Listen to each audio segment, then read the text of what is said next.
What's good, locals? Welcome back to the Local Podcast. This is episode 45 of the Local Podcast. You have me, Carlos Perez, and my good friend, Miguel Vasquez. Yes, sir. This is the podcast where we talk about TV shows, movies, anime, sometimes stuff about our life that's going on, anything that interests us, but we mainly focus on video games.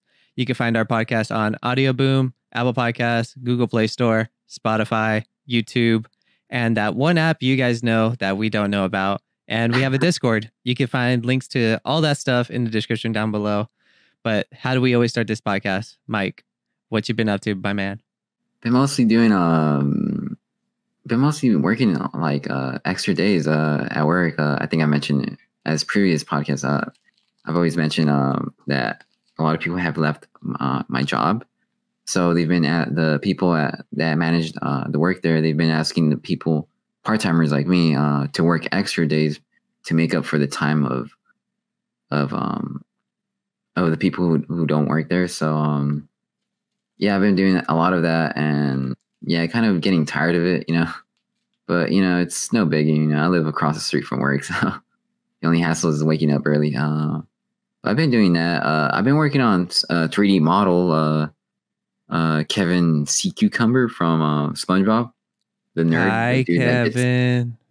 The dude that gets stung by the jellyfish. It's a funny ass episode. I've been working on that one. Hope to finish it hopefully by the end of this week.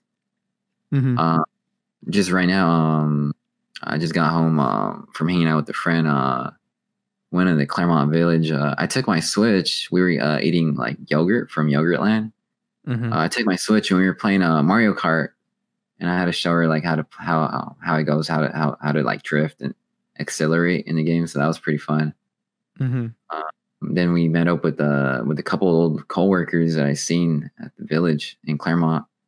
So I said hi to them just to like catch up with them because I had not seen them since like last year since they left work where I work right now. So it was good to see old friends, but yeah, I've been it's been kind of a slow week, just work and working on the 3D model of Kevin Sea Cucumber from SpongeBob, and yeah, pretty much it. And also, I forgot to mention this.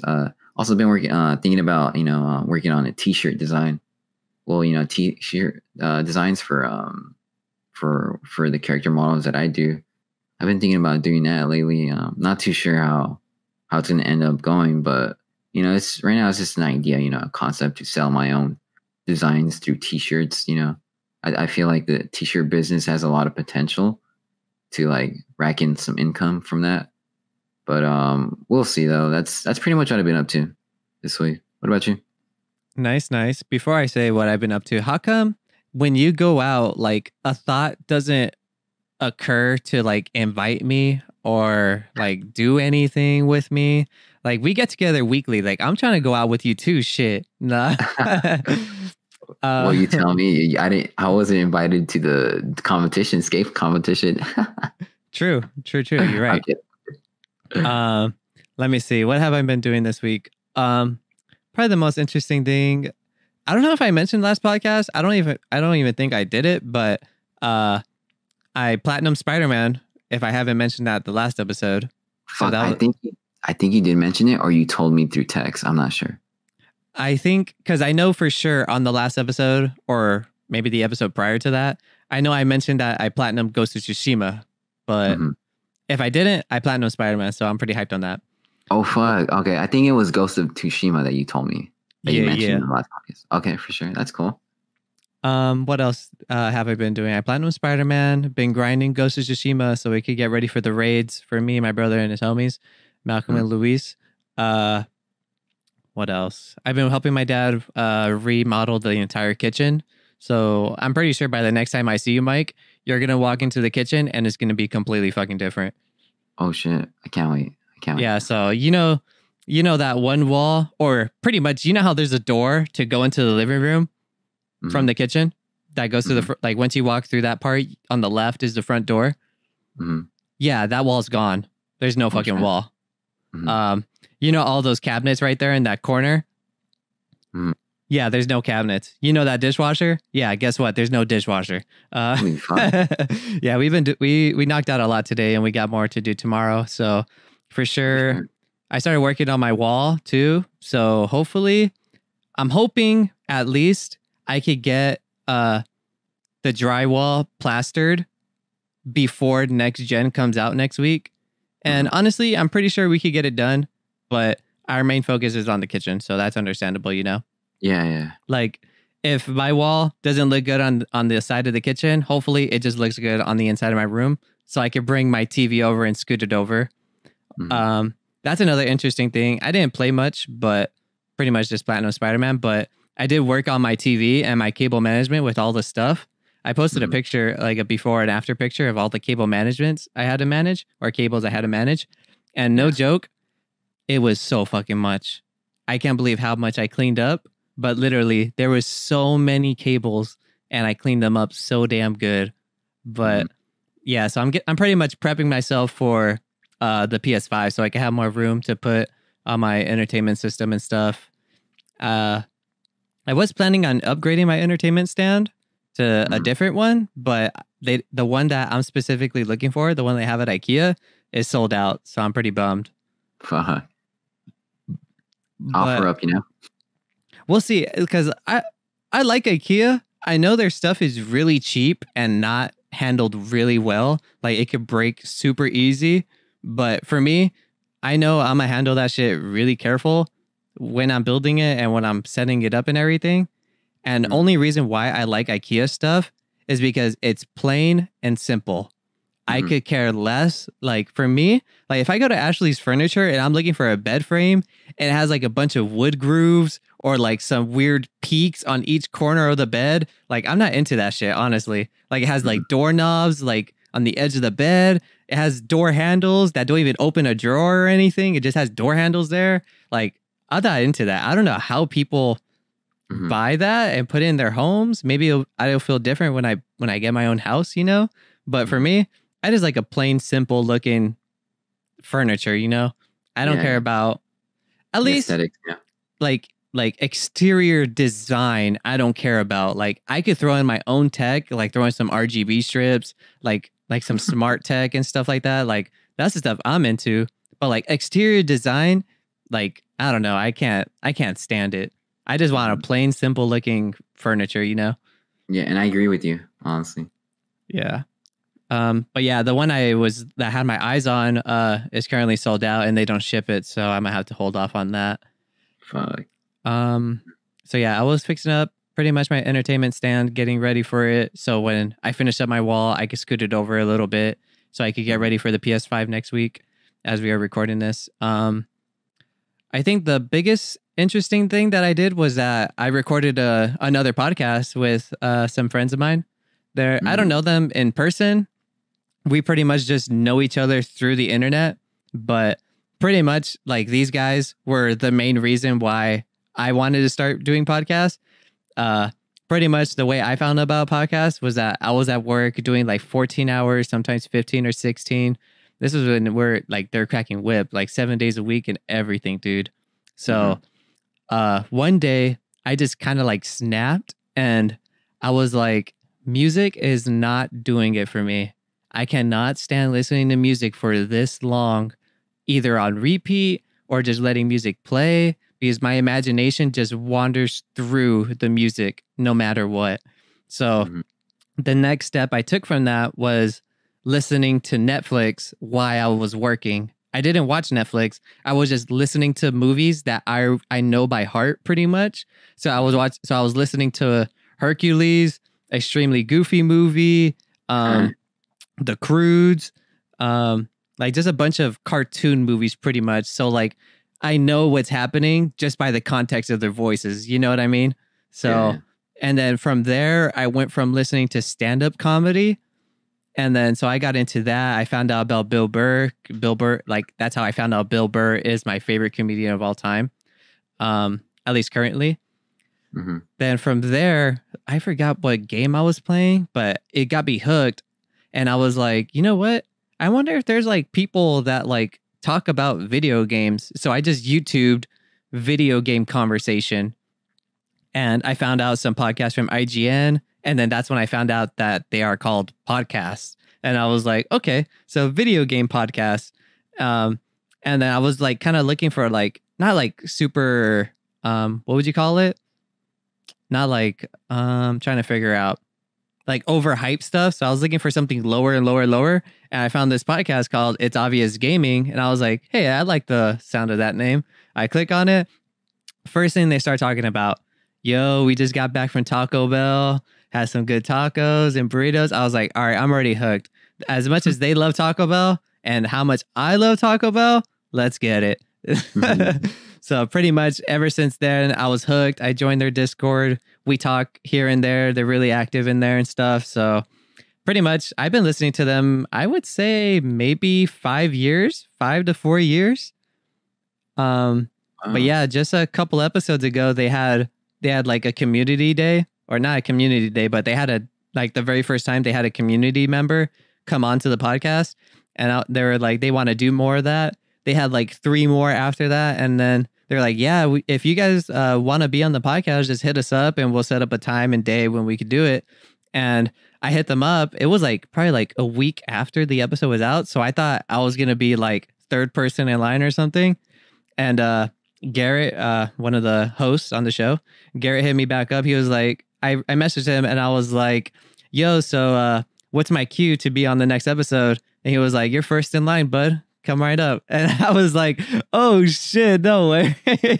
So I thought that was pretty funny. We were supposed to record a long time ago, but things got busy where I think the episode we were supposed to record on, I had surgery and I believe Garrett couldn't make it. So I think they skipped that week, and the following week we were supposed to do it, but Garrett couldn't make it. So I forgot what I was doing, but I think the other hosts were just doing it by themselves. It was just Jacob and Preston, the other 2 people on the podcast, which was totally fine. And then the following week came, not that like it was like as if I was waiting, but just things, our schedules didn't line up. The main hosts' schedules weren't lining up too. So like I wasn't tripping or anything. I was just waiting. I was like, heck yeah, like this is pretty exciting. So I recorded an episode for their podcast. If you guys want to check them out, they're one of my favorite podcast groups. Shout out to, it's called It's Obvious Gaming. I'll tell Vince to link a video to the episode that we recorded, but definitely check them out. I like their podcast. One of my favorites. It's called It's Obvious Gaming. They're also on Spotify, Audioboom, Apple Podcasts, I believe Google Play. I know they have a YouTube channel, Spotify, but yeah, shout out to you guys. I want to say, I know Garrett said he was going to listen to an episode or something. So if you're listening, Garrett, thanks for having me on. Thank you, Jacob. And maybe next time I'll be able to talk to Preston on the next episode of your guys' podcast. But yeah, that was really interesting. I had a lot of fun. We talked about, what did we talk about? I know we talked about Halo, how they left. They just lost another lead director. We talked about pretty much like apple pie tacos and peach cobbler tacos. That looked really good. So it was a really good podcast. Like I said, one of my favorites. Definitely. If you like our podcast, I'm pretty sure you guys will love theirs. Theirs is more like organized and more fluent in what they do. Ours is pretty much still beginning. But if you like our podcast, I guarantee you're going to love their podcast. But yeah, but that's pretty much all I've done this week. That's interesting. I can't really pinpoint anything else. Anything cross your mind? Fast food restaurants you've tried? No, I didn't. Sure. But I mean, I guess we go into the main thing. Kind of what, unless you have anything else to say. No, I'm good. I will say, you know how I mentioned that I got Yogurtland with my friend? Yes. That shit was so good. It was my first time trying out Yogurtland. But yeah, I got Butterfinger and Reese's Cups. The thing is, like, you know, with the pandemic, I wasn't able to do it myself. So the worker had to do it. There was like pretty much like 100% customer service right there. They would do it for me. And so I was quite embarrassed to ask how many stuff I want, because I have a sugar tooth, like I have a sweet tooth, like for like anything sweet, obviously. So yeah, I was kind of embarrassed to to actually ask her, can you put Reese's Cups? Can you put Butterfinger Crunch? You know, like M&Ms. I was quite embarrassed. Skittles, gummy bears, gummy worms, Oreos, Chips Ahoy. Heck yeah. Yeah, it was pretty good. Yogurtland's pretty good. I highly recommend it. If you like yogurt or ice cream, you know, try it out. Sick. But that's pretty much it. Well, let's hop into the main topic. I was honestly thinking about it. Oh, I forgot one more thing. I helped Robert build his girlfriend a computer. So that was pretty neat. That was pretty cool. It was crazy though. So say we built it Saturday, we got it up and running and everything, but it kind of like got into like 2 a.m. So he couldn't go to his girlfriend's house and drop it off. So he waited like say the next day, Sunday. He calls me and he's like, "Hey dude, this thing's not turning on." And I was like, "What the heck? Are you for real?" And I walk him through some stuff to check like, oh, check the power supply. Oh, check this, check that, check this, check that. And no joke, it didn't work. Literally, it was working the day before, and then the next day, it just did not work. And thank God, I told him, just take it back to the store where you got your parts, tell them what happened. They should help you out. Honestly, I think it's the power supply. If anything, return the power supply and get a brand new one, bring it to my house, we'll check it and everything. And he was like, yeah, dude, they said that we can't swap out parts here. They said we got to take it home and swap it ourselves and then bring it back. But so what do you think I should do? And I was like, honestly, dude, just to be safe, just so you're not driving back and forth, because the store is like 45 minutes from our house. So 45 minutes there, then another 40 minutes back home, you know? So that's an hour and 30 minutes each day if he were just to go back and forth every single day, you know? So I told him, I was like, honestly, dude, since I know you're going to be able to get your money back, I would say get a new power supply, a new motherboard, and a new CPU, just in case any of those things died or if the power supply fried any of those things. You know what I mean? So he was like, all right, for sure. So he comes to my house the next day, brings all the parts, and I was like, all right, first thing we're going to do is check and pray to God. Hopefully it's only the power supply that died is what we're going to check the power supply. I plug everything in with the power supply, didn't take the old one out or anything, plugged it in, boom, it fucking worked. It was a dead power supply. So thank God it was only that, because it's the easiest thing to swap out. I mean, the other parts, it's easy, but like that is like usually the main component that dies out first. It's the most common thing to die out in a brand new computer. You know what I mean? Yeah. So that's another interesting thing. Yeah, it kind of reminds me of that time when you helped me build my computer, where it didn't really turn on. Like it would turn on, but I think it was the fan, and the screen wouldn't turn on. You know, I didn't give any feedback. But then when I got home, I actually like switched up the pins into different spots, and then that's when it turned on. You know, so I know that feeling of dread. You know, like fuck, I'm gonna have to return this shit. You know? Yeah. Yeah, definitely. It's good that you helped him out. Yeah, definitely. But I was thinking, talking to Robert about the podcast, how I kind of want to not like switch things up, but usually these past couple episodes, at least these past 40 episodes, or maybe, I don't know, I'm not really sure, but we usually don't have a main topic, and I would like to have main topics in our episodes. You know what I mean? So pretty much that's where we're going to try to integrate with today's episode, because there is just no news. There was a couple of news stories, but they didn't feel, at least we couldn't provide a lot of information on them or give our honest opinions, because we aren't that well into that type of, I guess, stories. Like talking about the Halo leader leaving, the second Halo director, whatever's leaving. Like I can't give much feedback because I'm not a Halo fan. I wouldn't know what to say, but let you guys know that Halo lost another person or whatever's. Did that make sense? Yeah. But pretty much today's main topic of the episode is, I had a title, a pretty good one. Main topic of the episode is our favorite games of this generation as we hop into the new generation next week. So I have a list right here on the Discord, as you can see, Mike. Yeah, I see it. Just off the top of your head, dude, what is one of your most memorable games of the generation? I have to say, bro, like, okay, so I got my PS4 pretty late back in 2016. The first game that I got was not Uncharted 4, despite me loving Uncharted. I got Batman Arkham Knight, dude, and I loved it, dude. I stayed like I stayed up 3 nights just playing it, passing it. I think I passed the game within 3 days. And yeah, that was definitely a memorable time.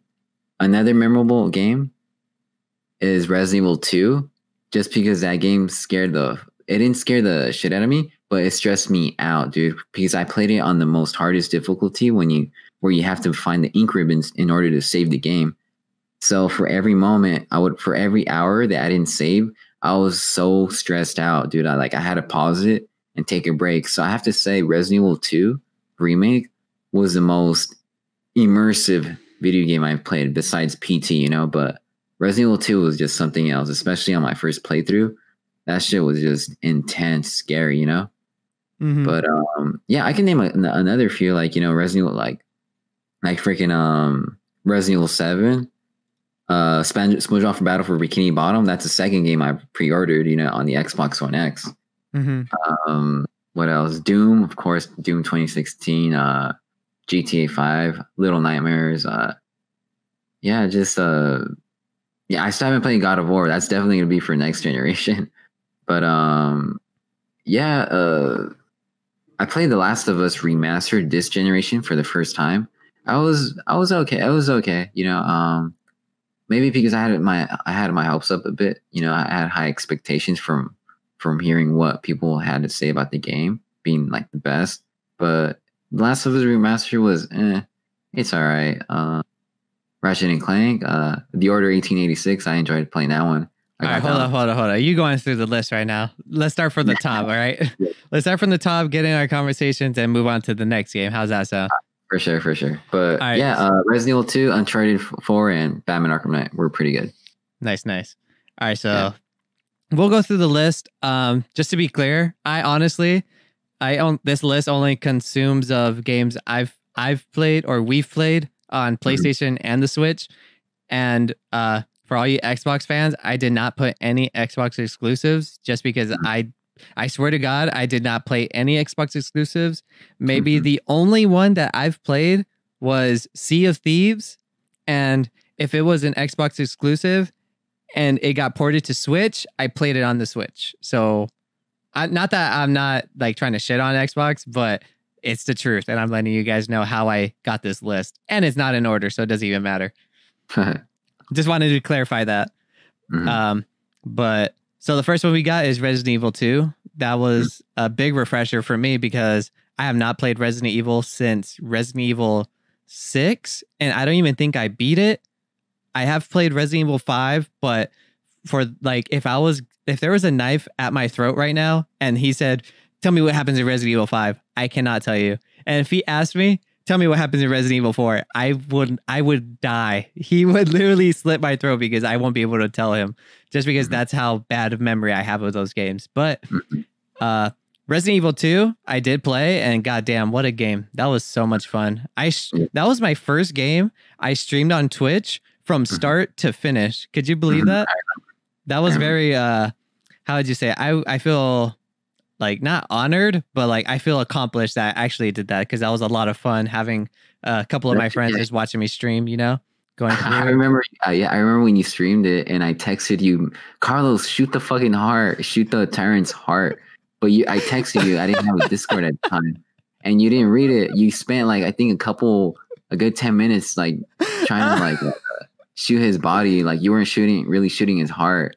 But man, that was a really fun stream, dude. Like I really enjoyed watching you play. I remember that because no joke, once the stream was ending, I saw all those texts. I was like, wow, dude, I'm barely fucking seeing this. Yeah. That was funny. But yeah, Resident Evil 2 was really good. Freaking seeing that's Leon's introduction to the game, right? Yeah. And Claire's too. Yeah, I still haven't done Claire's thing. I do want to go back to it. You have to play it, yeah. Yeah, I want to go back to it, but for sure, Resident Evil 2 was a great game for this generation. How was that? Was that rumored, or was that something everybody was anticipating, or was it something everyone wanted, or was it just something Capcom gave us? Resident Evil 2? Yeah. A remake? Oh, it was anticipated. A lot of people had been begging for a remake for years, dude. And I'm happy they delivered because damn, what a fucking game, dude! By far the best Resident Evil game, Definitely so far in the series. But yeah, it was pretty much begged by fans. Nice. Yeah, I really enjoyed it. Next on the list, we got Resident Evil 3. I haven't played it. I've been wanting to. I'm waiting for a price drop just because I've heard that it's not the same as Resident Evil 2. I've heard I've heard it's really. I have it, but I haven't beat it yet. But I've heard it's really short. I think it's like 5 hours long. Yeah. And everyone was pretty bummed on the price, definitely, and for how short the game was. Like, it looks good. Like, it looks the same as Resident Evil 2, but like just for how short it wasn't price worthy, you know? Also, they cut out a lot of content that I thought was really, really shitty, a shitty thing that Capcom did. Normally in Resident Evil 3 Nemesis for the PS1, it has an extra mode called the Mercenaries, where you play as the mercenaries, the people from Umbrella. They have to save civilians from monsters, aka zombies. I was hoping they would include that in Resident Evil 3, but they didn't. Instead, they included the Resident Evil Resistance co-op thing. So yeah, I was quite bummed out because I love the Mercenaries on the PS1 version, and for them to cut it out and put like a forced co-op kind of game, that was pretty much like the reason why I didn't get it, Also because it was a short length game, I feel that. Yeah, I haven't even played Resident Evil Resistance, and I was pretty interested in what they got going on there, but I never went to it because I heard it was just awful. But who knows how it is now? It's been like, when did Resident Evil 3 came out this year, now that I think about it? Yeah, this March. Shit. Wow. That's crazy. I should go back. I forgot what game I was playing. I think I was playing Doom Eternal. Yeah, you were. I was playing Doom Eternal when Resident Evil 3 came out, and I finished it, and I finished Doom on the hardest difficulty. Well, not the hardest, the second to last. I didn't do it's pretty much the same difficulty, just at the last one. If you die, you start from the very, very beginning. No checkpoints, nothing. So it was the same difficulty. It's just that I had those extra respawns or whatever. So I was just, no joke, I was just tired of all the shooting, so I did not want to go into another shooter, and I did not finish Resident Evil 3. I probably played like the first 20 minutes, no joke. But I did plan on going back because I would like to go through it, especially I assume they are going to do a Resident Evil 4 remake. Yeah, they are. We have to assume that, right? Yeah, they will. They will. They've already they've confirmed it from what I've read on an article. They have, but yeah, I can't wait for Resident Evil 4. Hopefully, it comes out well. Yeah, definitely gonna pick that up for my PC for sure. My PC has been my most designated game source for at least shooters, especially like if it's story mode shooters, Yeah. But yeah, after that we got Resident Evil 7, which I did not. I think I played the first hour, and I do have to go back because I am so excited for Village. Yeah. Definitely the second best Resident Evil game, honestly, and this is coming from a huge Resident Evil fan. I've always thought Resident Evil 2 for the PS1 was like the second best, only behind Resident Evil 2 remake, but I have to say Resident Evil 7 was really like a fresh entry, into like a new different universe of like Resident Evil. It was pretty cool. It reminded me so much of like Wrong Turn, like Hills Have Eyes, like those like incest shit, family members, and it was like a different experience. I enjoy Resident Evil 7. Definitely the second best horror game I've played this generation, or maybe the third. Only the first one has to be PT, the PT demo, but second Resident Evil 2, and third Resident Evil 7. I have to say. Nice. Hey, could you give me like a breakdown of Resident Evil 7? Because it's completely different from any other Resident Evil out there, right? Yeah. From what I remember, it's been 3 years since I last played Resident Evil 7, but you're pretty much some dude looking for his girlfriend who gets lost and like up in the woods or in the mountains, and it's like they end up meeting this crazy ass incest or like some crazy ass family, dude, and then yeah, they're pretty much hunting you down, all three of them. and you just face these like weird looking monsters, like they're like creepy looking, like they're like these gooey black like humanoid creatures that chase you around. It really is a great game, dude. I highly recommend it. It's not like Resident Evil 2. It's completely different first person shooter, unlike Resident Evil 2 where it's third person shooter. But yeah, just legit really great game. If you play it on the hardest difficulty, you're gonna get your money's worth, or you're gonna have a great time, just because like the game depends a lot on on instincts. You got to make sure to save up your ammo for like the next big enemy. You just can't be wasting ammo like that. So yeah, Resident Evil 7, it's different from previous games. But Okay. yeah, I definitely might.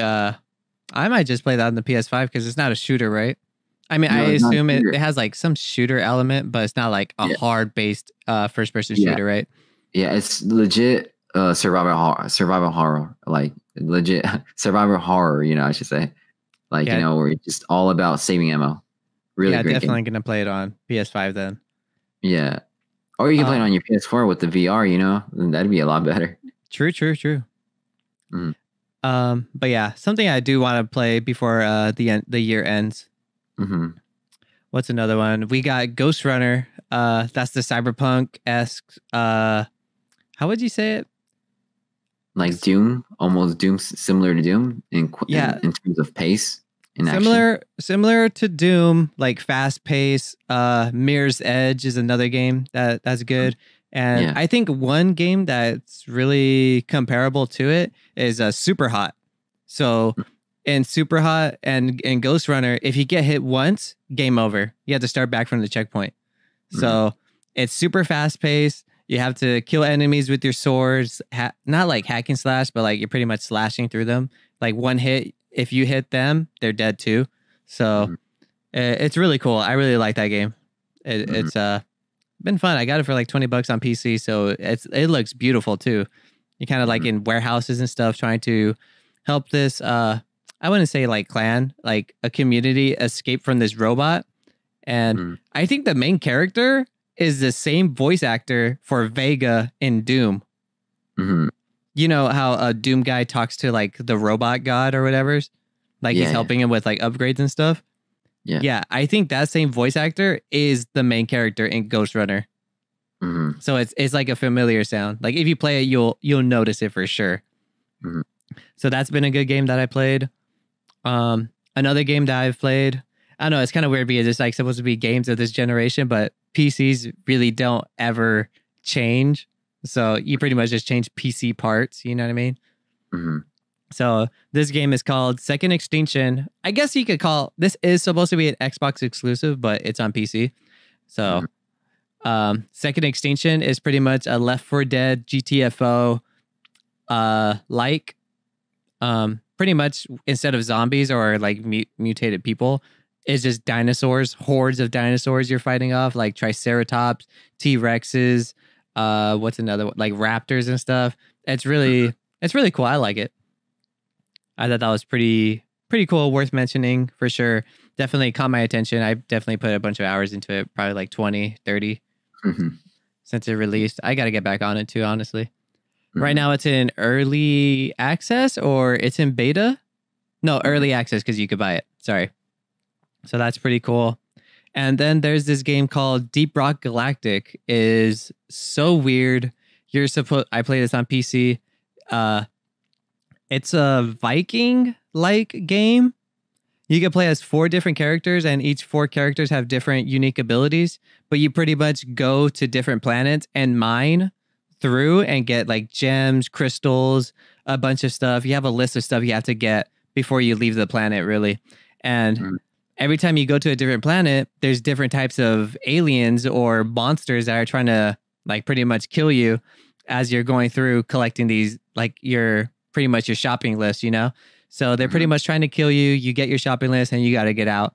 It's pretty fun. Like during, like say you're mining and stuff, like there'll be an alarm going off like, here comes a swarm of enemies. And it's just like one big wave of enemies you have to fight off. You set down turrets, you have your own gun. It's really cool. I really like it. Definitely something that was worth mentioning. What's another one? One big indie game that I played that I fell in love with is called Hollow Knight. That game is so hard. I cannot believe. Honestly, podcast for me has opened my eyes and opened my ears to how I view video games. Because honestly, without podcasts, the list we have right now, I would not have touched this many games at all. This list, no joke. So to mentioning like indie games is like, it's pretty like fond of me now, because I remember when PlayStation Plus was just giving away indie games. And I remember at one point I was like, oh my God, I hate indie games. But no joke, I cannot stop talking about indie games because I love them so much. But Hollow Knight is for sure one of my top favorite indie games, even though I have not beat it. Shout out to you, CJ. I hope you're listening. That'd be cool. But yes, I know one of my other friends, CJ, is a big fan of Hollow Knight also. And I can't really say what it's about. Like I am blanking so hard. It's one of my favorites, but it's such a hard story to tell because you go from place to place. You can't cross, so you have to go back and go a different way. And then you can't cross through there, so you pretty much got to map out your own map. And once you find keys to unlock these areas, it all comes together so perfectly. It's so nice. So I say that's a game worth mentioning. Even for you, if you're like into like different types of creatures or even looking at art forms, look at the Hollow Knight enemies, dude. They look pretty unique. Yeah, and I was about to mention, I always see that game on sale on the eShop, you know? I always see it like just on best selling because I'm assuming it's a great fucking game, you know? Yeah, I would consider it like a hack and slash. Not like a crazy hack and slash like God of War, but for sure you're able to slash your sword back around.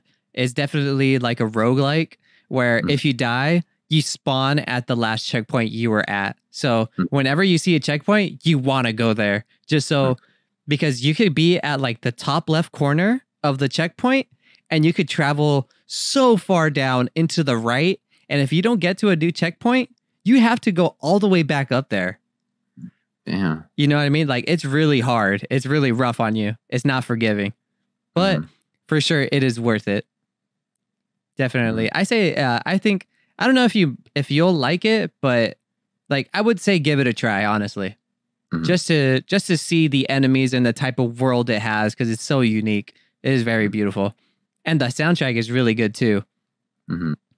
But what were we gonna say about Hollow Knight? You see it on sale. Sorry, I was cutting you off a little bit. I don't know. I think I mentioned already. I always see it on the eShop sale, so that tells me that it's a great game. You know, sometimes I see it on the best selling category on eShop. So yeah, whatever you mentioned about Hollow Knight, I'm taking it as a fact. You know, I believe you because I mean, if it's not that good, then it wouldn't be on best selling. You know, on eShop.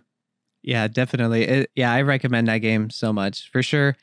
Like just to like clear it out, this whole list that we're about to go through, there's a bunch of AAA games and there's a couple of indies. And no joke, I would just say all the indies I mentioned are probably my favorite games over these AAA games. So, yeah, Hollow Knight is one of my favorites for sure. Even though I haven't beat it and I can't even explain the story, I feel like a hypocrite. But, but for sure, I know I have put like 40 hours into Hollow Knight. But next on our list, we got Hyperlight Drifter. I don't know if you heard anything about Hyperlight Drifter. I have mentioned it before, but it's another indie. Sorry, Hyper.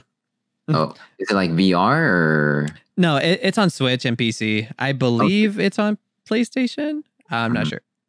Sounds like a VR game. At least I believe it's on Xbox also. But yeah, Hyperlight Drifter is a 16-bit indie game with no dialogue.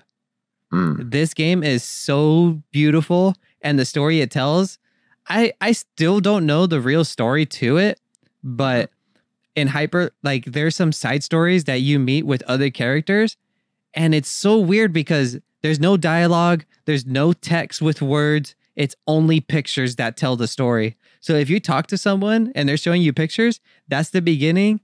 They show you another picture, another picture, another picture, and then the last picture, and you pretty much put it all together. And it's like, oh, so that's how that happens. That's how you're here. And this is why you're in this situation. Like, that's Mm, so crazy. It is so good. I have not finished that game either. Like, I mhm. have such a fucking huge backlog. Pretty much all these games are on my backlog. But yeah, Hyperlight Drifter, definitely. If you're looking for, I don't know if your type of style, Mike, is like 16-bit, like Mario is like 8-bit back like on the NES and stuff.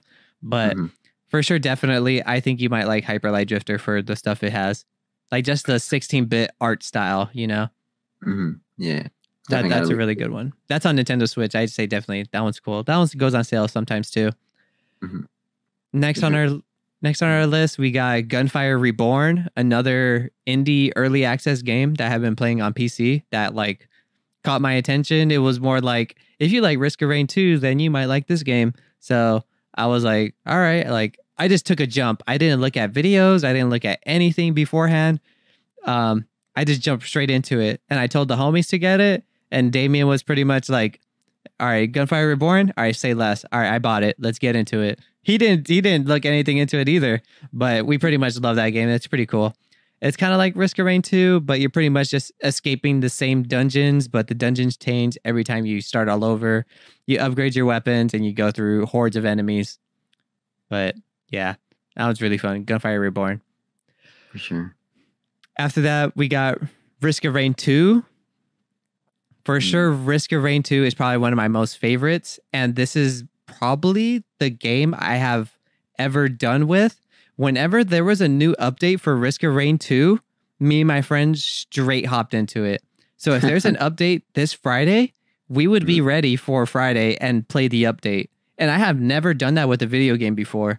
And this, like for sure, yeah, with DLC, but like with updates, like if there's a new map, a new character, new enemies, new bosses, new weapons, everything. We unlocked everything the day the update comes out. So like I have never done that with a video game, but Risk of Rain 2 is the first game to make me come back every single update. And I cannot praise this game enough. It is so fun. It is another I don't know the right term. I think it's roguelike. I'm not really sure. But pretty much once you die, it's over. You have to start from the very beginning again. You know what I mean? Yeah. But it's up to 4 players. You're pretty much going through levels or different planets. You pretty much go through hordes of enemies. And at the very end, once you're getting ready to teleport, you fight one final boss. You fight the boss and then you go to different planets. So I've been playing this game since it first came out into early access and it barely launched fully in April, I believe. You can play this game on PlayStation and PC and Nintendo Switch. I can't confirm for Xbox because I'm not really sure. But if you have any of those, definitely check it out. Risk of Rain 2. You pretty much make your own build. Like you could buy perks, not with real money, pretty much just with in-game money as you're going through levels. And each perk could do different things. Like for me, there's this character that has guns and his attack speed is pretty slow, but there's a perk that's like a syringe, like a medical syringe, like an injection. So I would like to stack up on those where I have like 30 of them. So my gun speed is so fast. I just drain enemies' health so quick. So I like to stack up on that. So it comes in pretty clutch because during time, as you're going through levels, there's like a time meter on the top right to show how long you've been playing. And it starts off from easy, and then it goes like medium, hard, hardest. And then pretty much like the hardest difficulty is literally it just saying, ha, ha, ha, ha, ha, ha. Like it's just laughing at you because it's at the hardest part. So that's a really cool game. I say Risk of Rain 2 if you're into kind of like endless. I would compare it to like zombies, but there's like a boss fight and there is an end. So that's the most thing I could compare it to. Another game that kind of like caught us off guard, I would like to say, is Among Us. Have you played Among Us, Mike? You know, funny story. Okay, tell me, when did Among Us come out?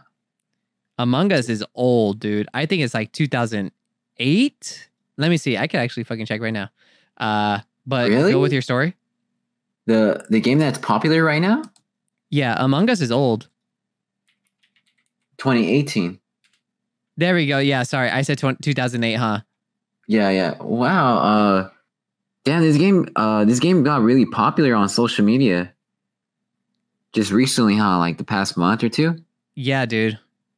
Dude, my brother, he was playing this game like 4 months ago, and he told me about it. He was like, "Oh, look, check out this game." He was playing on his phone, and I don't know much about the Among Us, but I'm assuming there's like some hidden enemy within a group of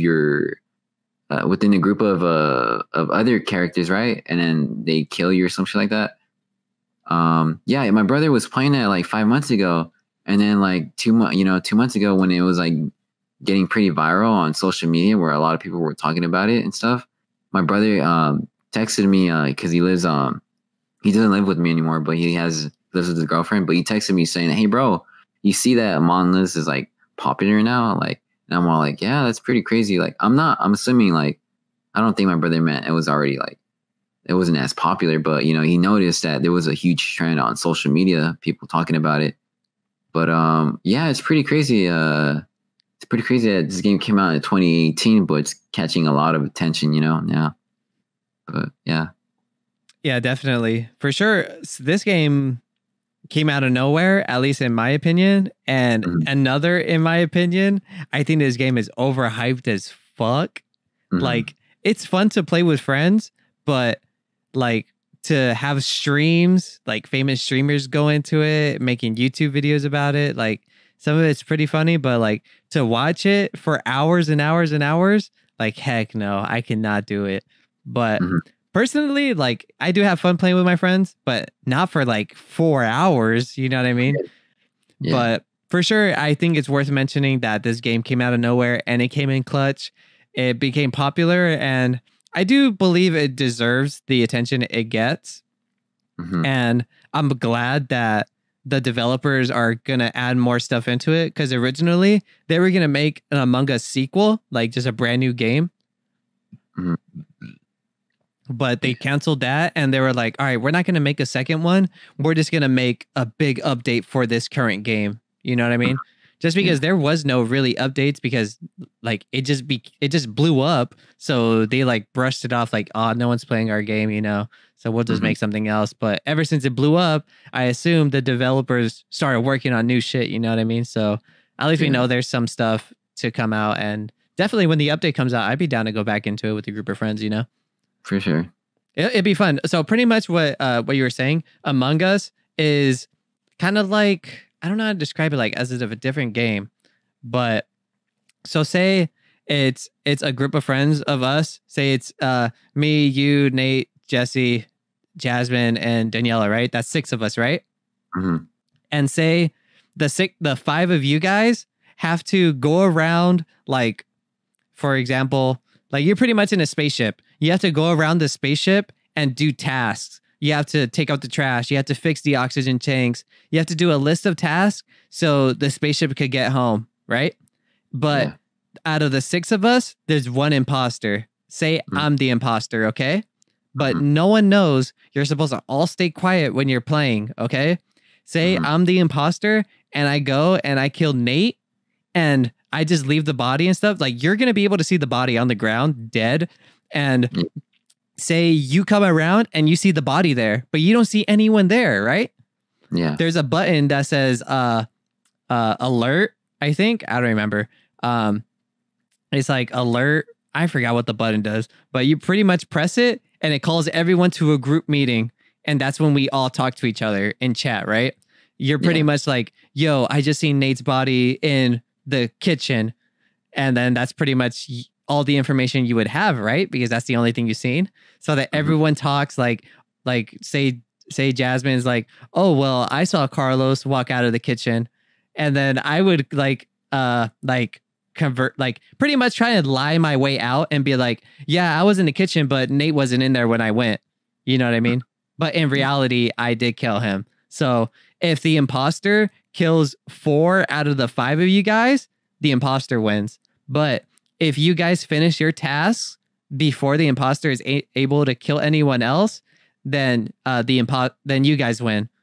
Or if you guys throw the imposter out, because pretty much when you call that group meeting and you got, say I turn it around on Jasmine and everyone thinks Jasmine's the imposter and you guys vote her out, you throw her out of the spaceship and she loses and she has to stay and watch.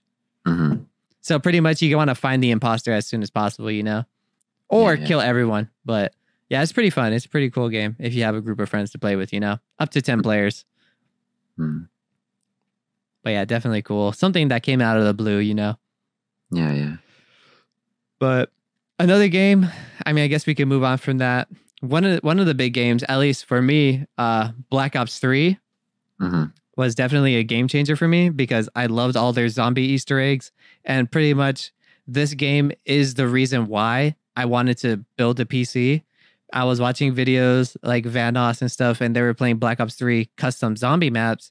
And I wrote on the comments, I was like, yo, how do you guys play custom zombie maps on Black Ops 3? And someone replied, PC mods, bro. And I was like, all right, that's it. I'm building a PC. And then, yeah, so that's why I thought it was worth mentioning. Black Ops 3 was one of my favorites of the generation.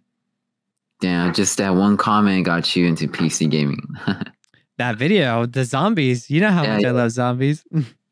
That's sick, because Black Ops 3 came out in what, 2015, 2016? Yeah, I believe so.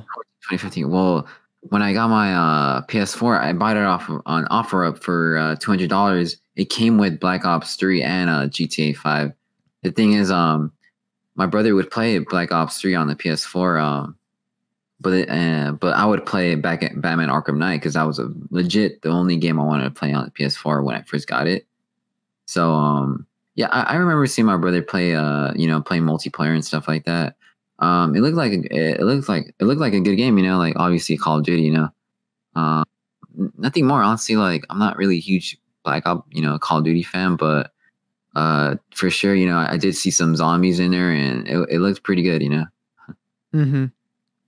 Yeah, definitely. Black Ops 3 was for sure a game changer in the Easter egg zombies. For sure, it is one of my favorites.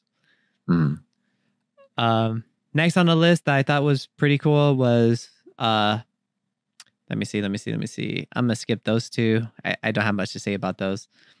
I mean, Sekiro for sure is worth mentioning for a game of the generation because I think it's no, it's not.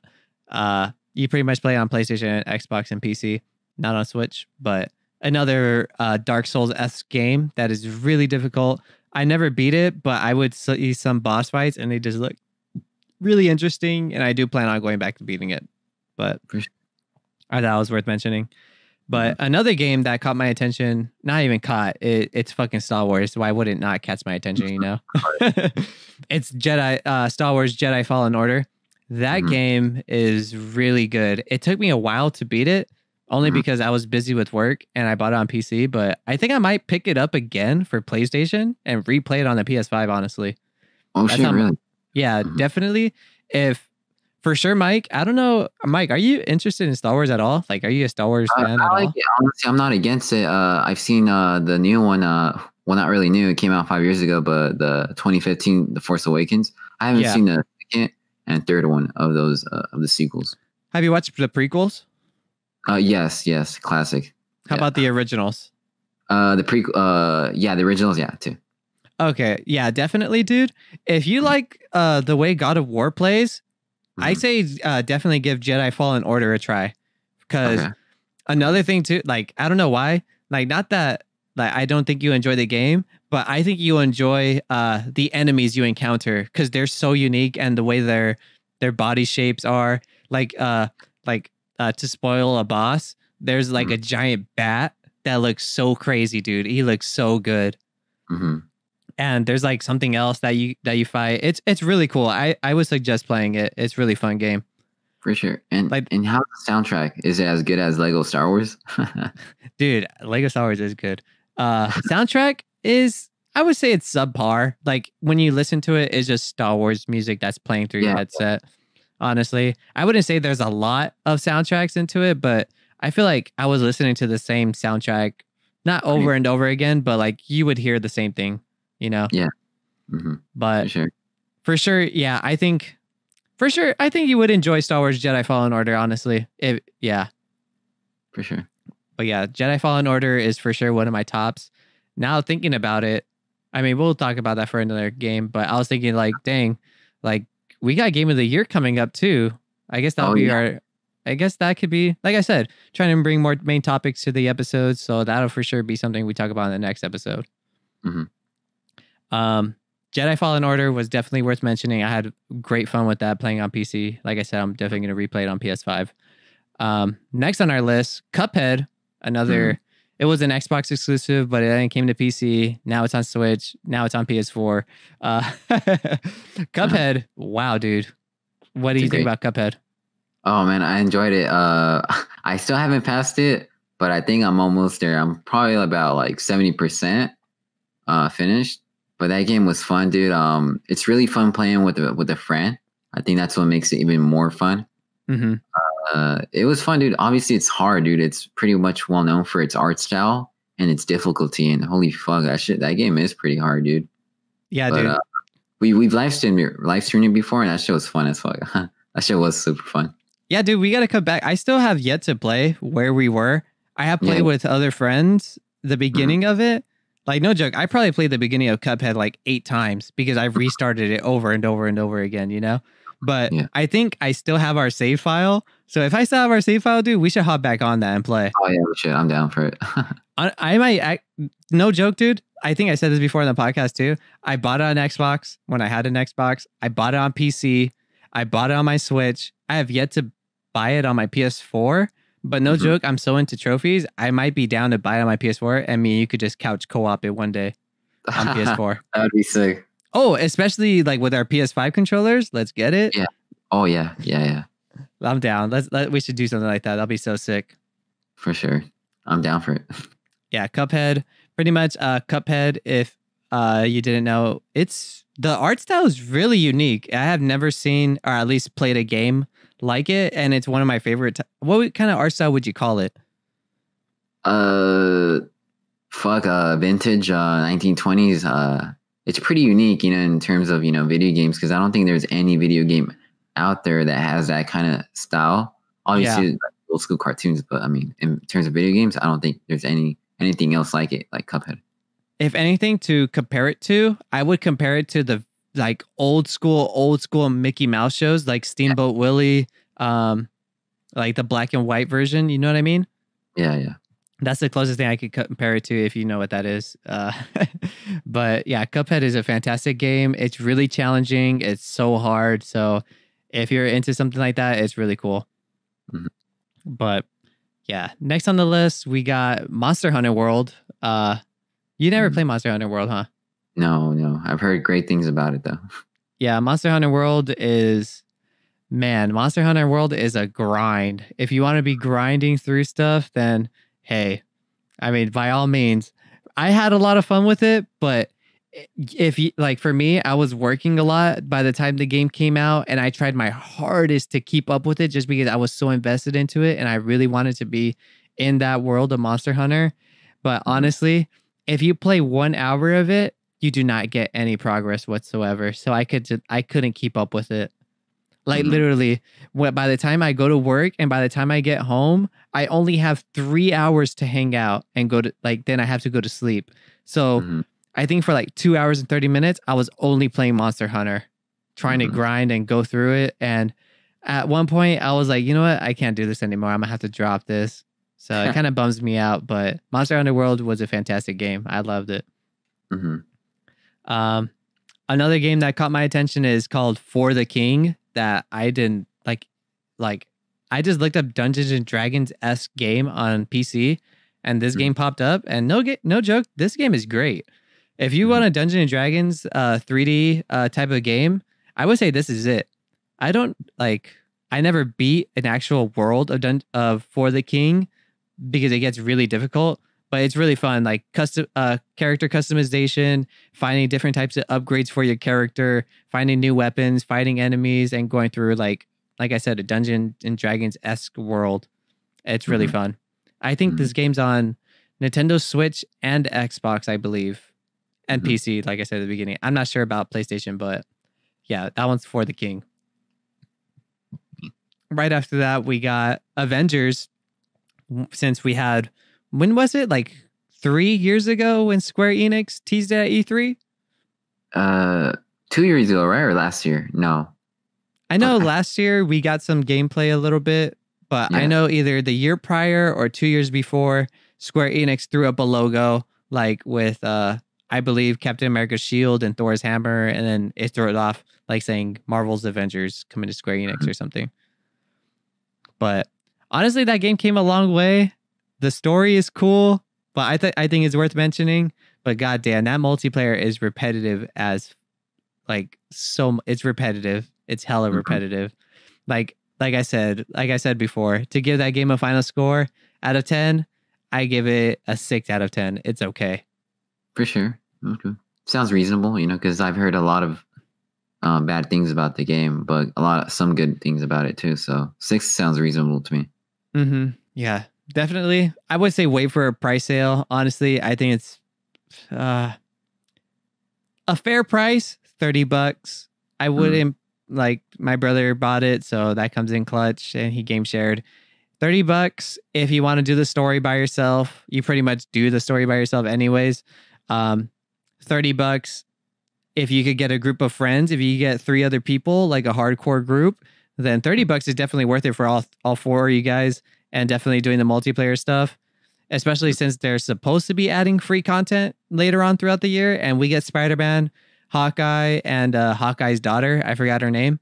Those 3 characters, I believe, are gonna be free. I'm not sure, but I mean, I know there's gonna be content coming out for the game, and hopefully they fix what they know they have issues on, because I think the game could be good. But yeah, there's just a loot system in the game that it just makes me not care.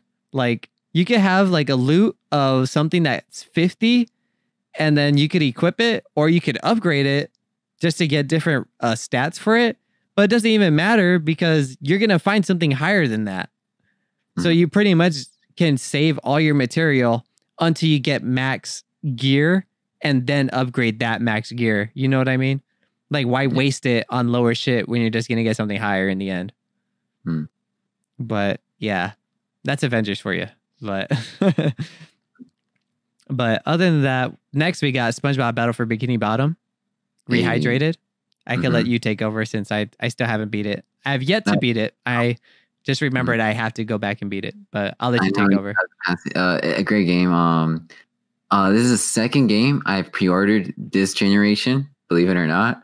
Generally, I would wait for a sale, or I would just buy it maybe a week later or so, but for sure, the first pre-order being Resident Evil 2 Remake.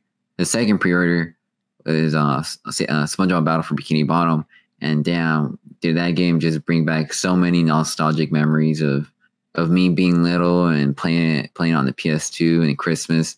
It just really brought back great memories. Even I know you told me that when you played the game that there were some times that you found it kind of repetitive, Carlos.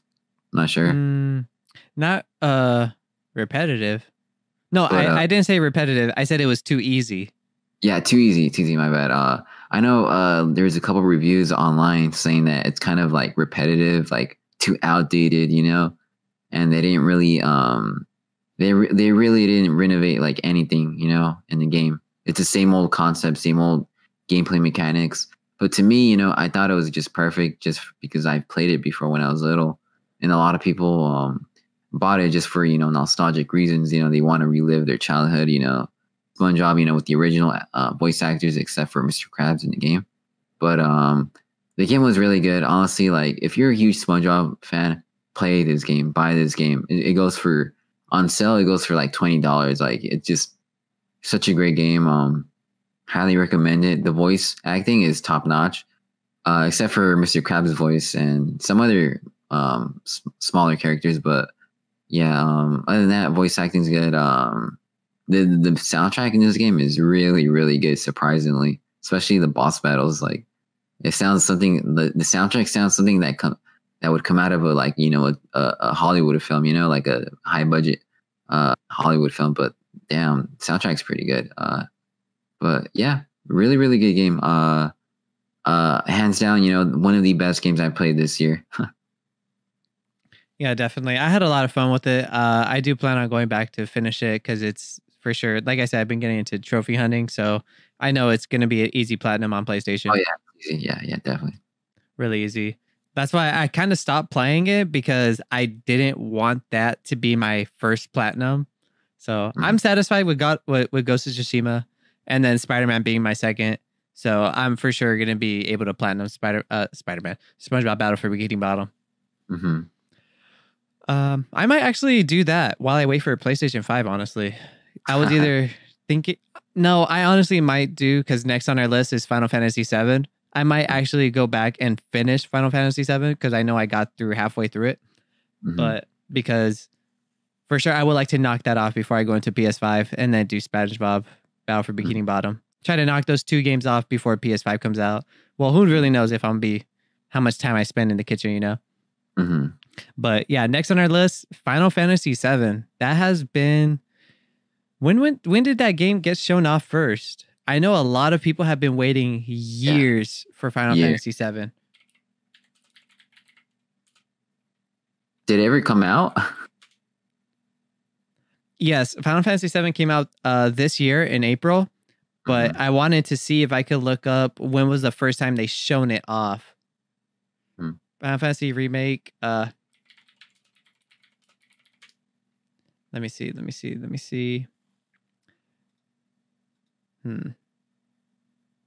Not really sure. I can't find a quick answer, but I know people have been waiting years and years and years. I think since the beginning of the PS4 launch is when I think that's when they showed it off. But yeah, I know people have been waiting years, and it's kind of disappointing that they don't point out. I know it's clear to people now, but it's not clear on the box at all that this is like, who knows how many parts they're going to be, but this is not the full game of Final Fantasy VII when it launched on PlayStation 1.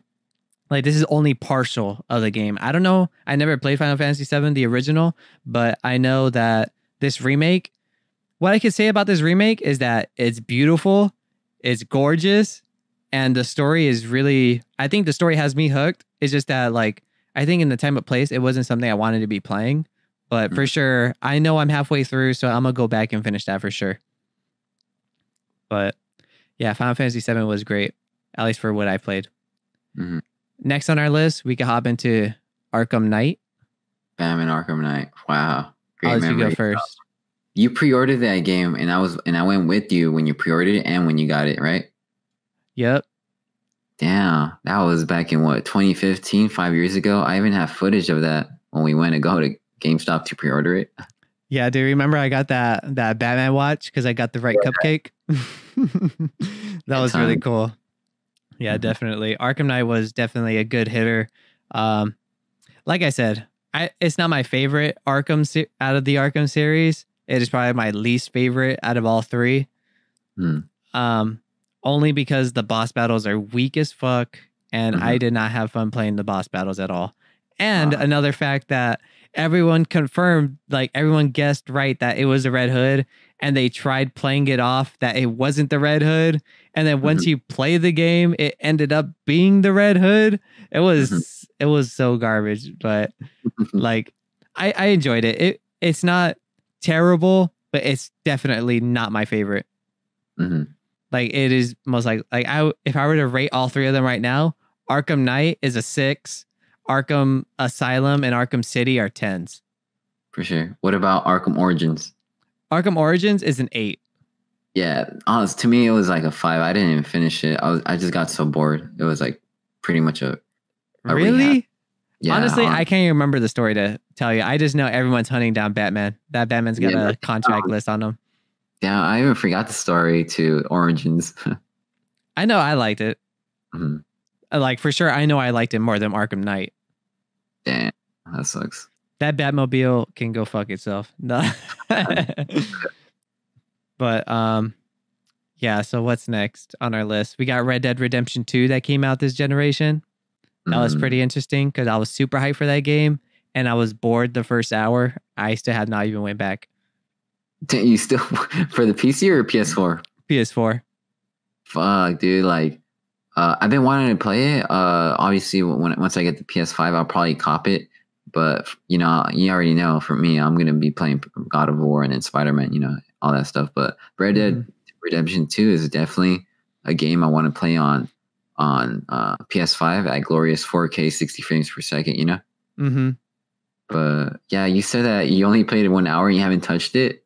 Yeah, honestly, it was too damn slow for me. I wanted something fast paced. I was working a lot. Honestly, when I work a lot and I go to a slow game, I just drop it.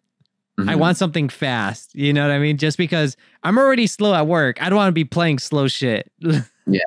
Honestly, like for sure, I'm pretty sure the story is fantastic. My brother says it's great. So at least the games I buy and I don't beat, my brother plays them and beats them. So like he did with Final Fantasy VII, Red Dead, like it's some other games, you know? For sure. So at least my money's not being wasted, you know? Yeah, yeah. But I do plan on going back to playing Red Dead, but for sure that is on the bottom of my list. For real. Yeah, nothing wrong with the game. Like I think the game was cool for how slow it was, even at that. It's just something I don't know. So yeah, it's not something I want to be playing right now. Yeah, I feel you because I got GTA 5 with the PS4 and I played an hour of it. I just got bored, dude. It's just slow paced. Like I need some action. Yeah. GTA 5 is slow for the first like 2 hours. For real. But I mean, I guess we'll move on from Red Dead to GTA 5. Fucking Rocksteady. We'll keep it Rocksteady. Yeah, just I'm blinking out. Who's the developers for Red Dead and GTA? Rockstar. Rockstar. Rocksteady. Holy fuck, it's Rockstar. Shit. Yeah, I said Rocksteady. I was like, wait, it's not Rocksteady. It's Rockstar. Yeah, GTA 5 didn't come out this generation. It was pretty much like another port, but it came out at the end of the 360 and PS3 era. So I guess we'll count it into this generation because it's so big, dude. It is top of the charts every single time of digital downloads. I believe it's in top 10 for sure. Yeah. To this day, you know, it's just crazy. I've gotten the remastered, you know, and I haven't even touched it at all. Like it's personally me. Like I've never really been a huge fan of GTA games. Like I played GTA 3 back on the PS2, just, you know, killing people, you know, running over cars with the tank. But honestly, like I've never really been too into like the universe of GTA 5. I don't know. It's just me, you know. It's a slow paced game, and I'm sure everyone agrees that it is a slow paced game in some parts, you know. Yeah, definitely. GTA 5 tells a really good story for sure. It is slow, but I have done the story, like never even finished it. I think I got to like 85% of the story done. And for some reason, I think my save file got corrupt or something on my PlayStation 4, the first gen of PS4. And I said, fuck that. I'm not doing that all over again. So I don't even know how it ends, but I heard it ends really good. And it kind of bums me out that I never finished it. And I never will. I'm honestly probably just going to watch the last part. Yeah. But it's a really good story. GTA 5 was cool. After that, we got Doom, and Doom Eternal came out this generation. And you still haven't even played Doom Eternal, have you? No, I haven't. No. I hate you. I think I'm just going to wait for PS5 or... I don't know, man. I still haven't touched Eternal. But I can say Doom 2016 was freaking awesome. Definitely one of my favorite games of this generation. Yes, can agree. Dude, the action, dude, like, oh my God, it's just so badass, dude. Like, honestly, when I have friends over or family over, and if I have like the PS4 connected in the living room, that's probably the game that I'll play, Doom 2016, in front of people, just because like there's so much action. You know, I remember one time my cousin saw me playing Doom, and he was like, "Oh fuck, what game is that?" Because he was playing a freaking Fortnite on a Switch. He's like, "Well, damn, what game is that? That shit looks crazy." Some of his cousin, but yeah, man. Honestly, Doom is a great game, and I think it's a great game to show off to your friends, dude. Because there's just so much shit going on screen that it's just like crazy, you know. But damn, Doom 2016, great game. Still like one of the best games I've played. And I still have to play Doom Eternal, so we'll see how that goes. Couldn't have said it any better. Honestly, dude, for Doom Eternal, if you don't have anything planned, like if you're just sitting there in anticipation for the PS5, sit down and play Doom Eternal already. Don't be like me and stack up your backlog. Get that shit done before next gen, honestly.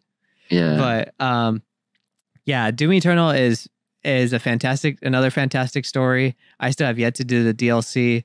For sure, I am going to knock down the difficulty a little bit because I'm not playing that difficulty again, just because I felt like I was more frustrated than having fun, and the satisfaction of going through, finishing up like hard boss battles or just hard encounters honestly wasn't satisfying to me at all.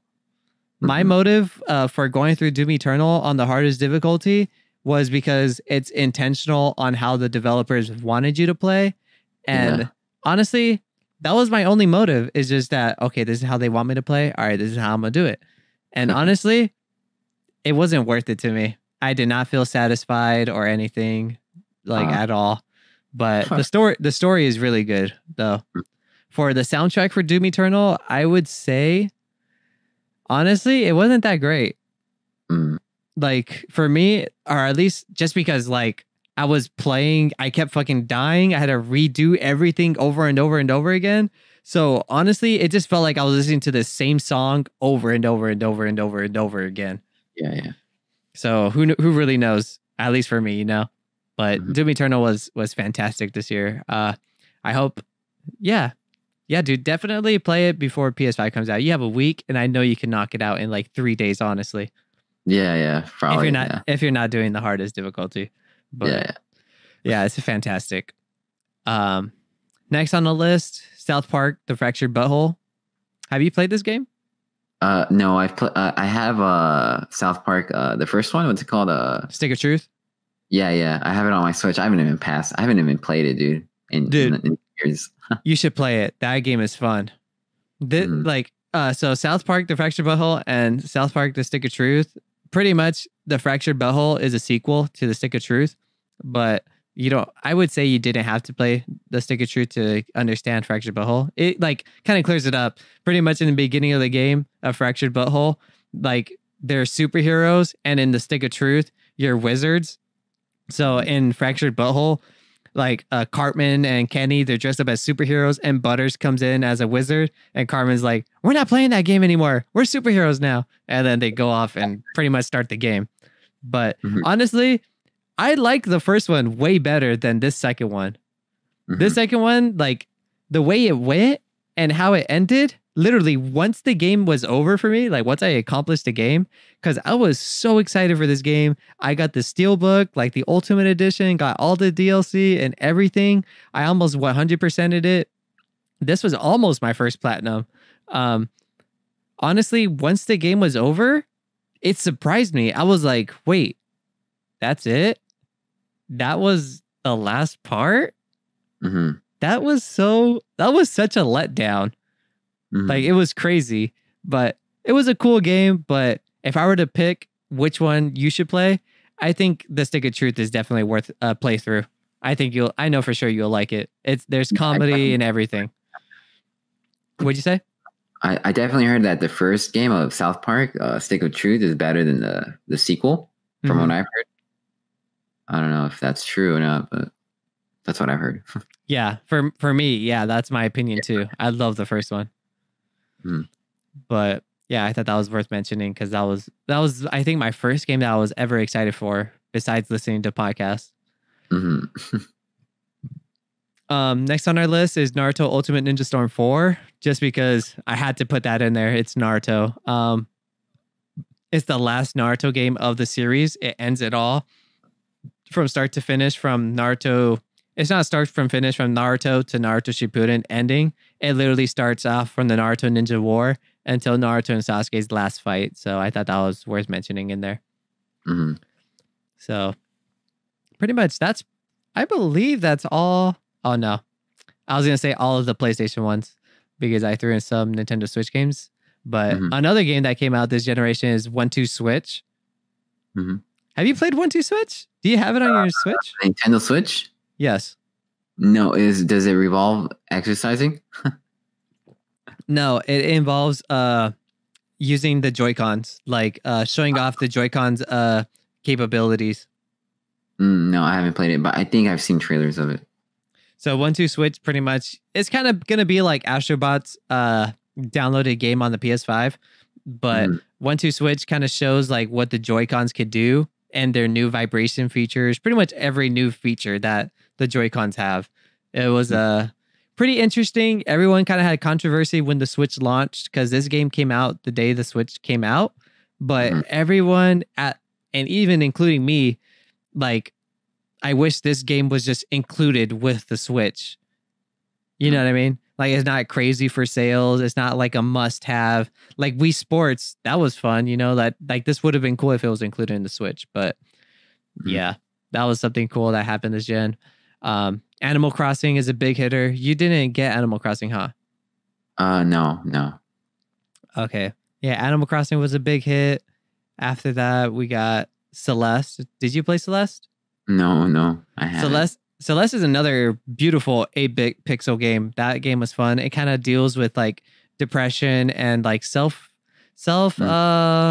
like you don't have like no self-confidence, like you think you can't do anything and there's like another conscience on your side, like kind of backing up those thoughts like, yeah, you're right, you can't do anything. And you're pretty much putting yourself down, you know?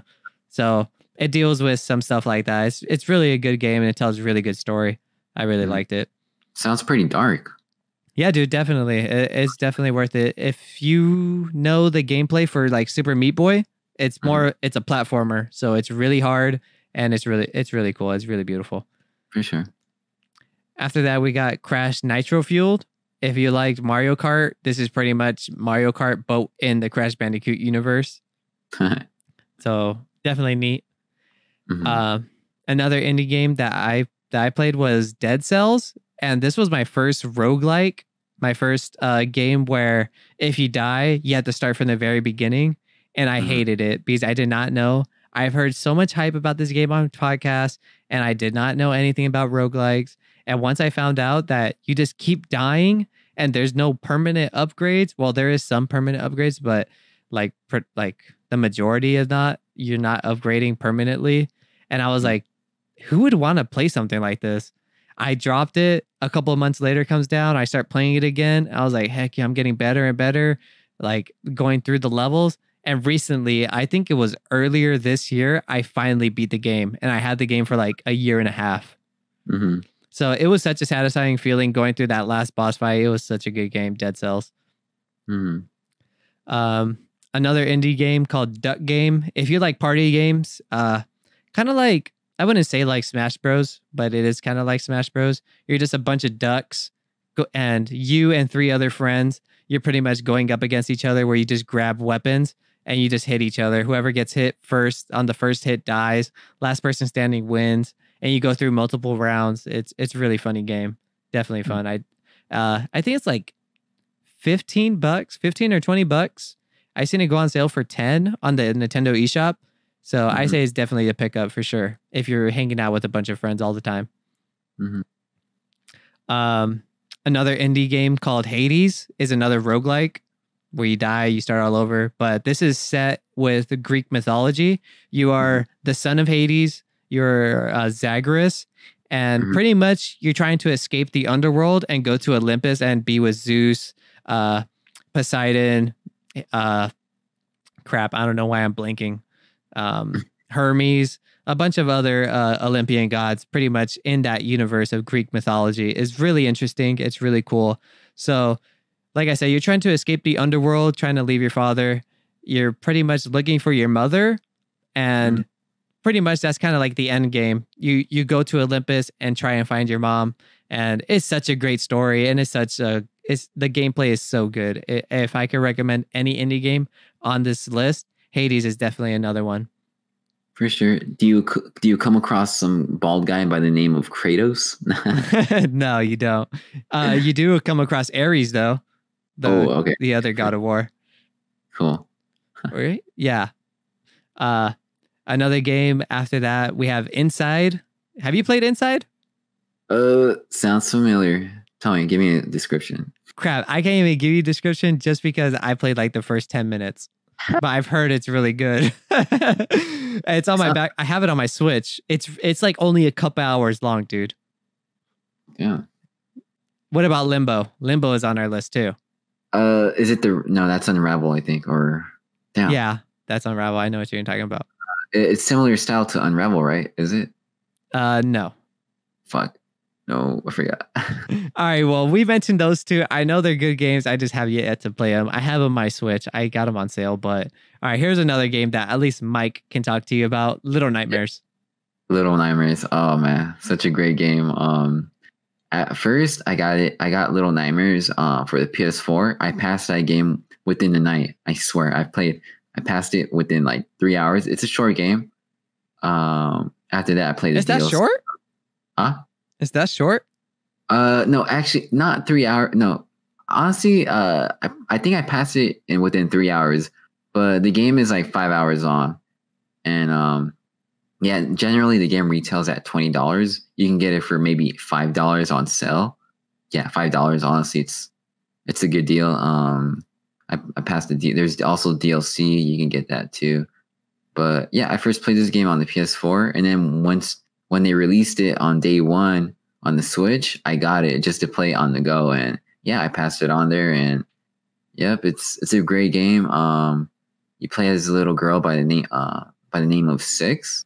You have to get out of this ship, this place called the Rapture, and there's a couple monsters like chasing you around, and yeah, it's really creepy. The art style is very, very unique in a way, and yeah, it's really creepy. All I gotta say, and I just can't wait for Little Nightmares 2 that comes out in February of next year. Nice. Mm-hmm. Yeah, definitely. That's on my backlog too. I have a huge backlog. Just like this next game that I'm adding to the backlog, Luigi's Mansion 3 was released in this generation, and it was pretty hype. Mm-hmm. Yeah, that was worth mentioning.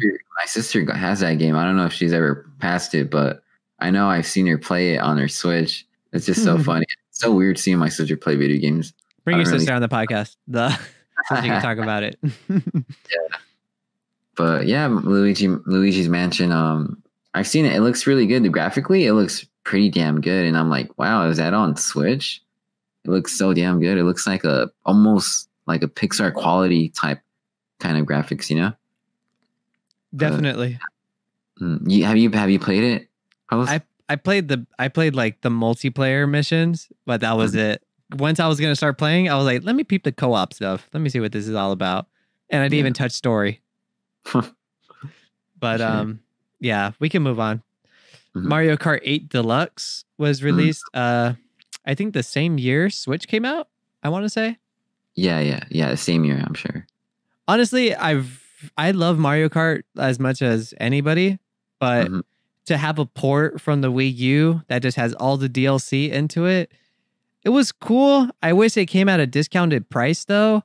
Yeah. And even if it was $60, I wish they added like more DLC to it. You know what I mean?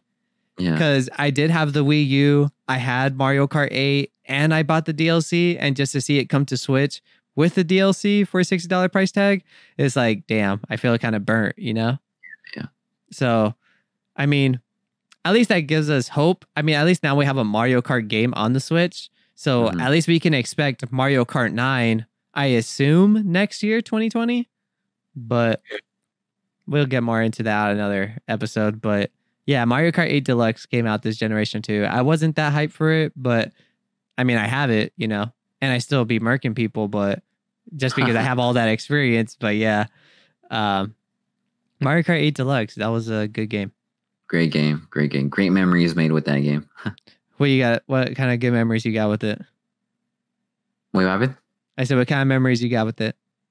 I would play a lot with my cousins and with friends, you know. But yeah, every time I would go to Mexico, I'd play it, you know, either in an airplane or like in my car, you know. It's really convenient, you know, just playing it. It really is. You think about it, you can just take off one of the Joy-Cons, give it to your friend or cousin, relative, and you keep one to yourself, and yeah, you got two players right there. That game is really convenient. It comes in handy, you know, when you're on the go. Yeah.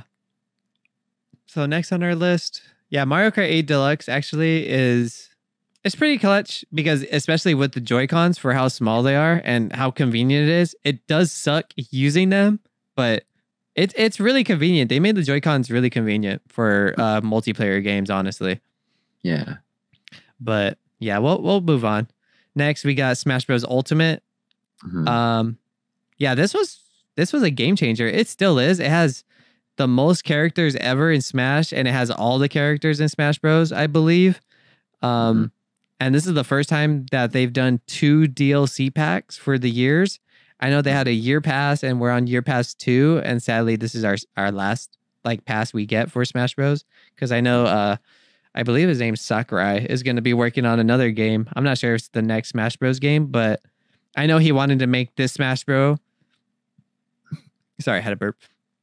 I know he wanted to make this Smash Bros. The biggest Smash Bros. He's ever made with the most characters, the most stages, the most soundtrack. He wanted this to literally be the ultimate Smash Bros. Out there, you know? So, and I believe he's succeeding with it. It's a fantastic game.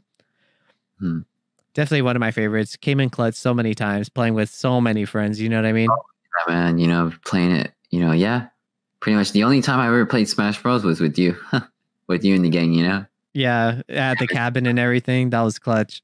Some great memories, Hell yeah. After that, we got Mario Tennis Aces is something I was super hyped for. And once it came out, I played it for 2 weeks and then never played it again. I went through the story. I played with multiplayer.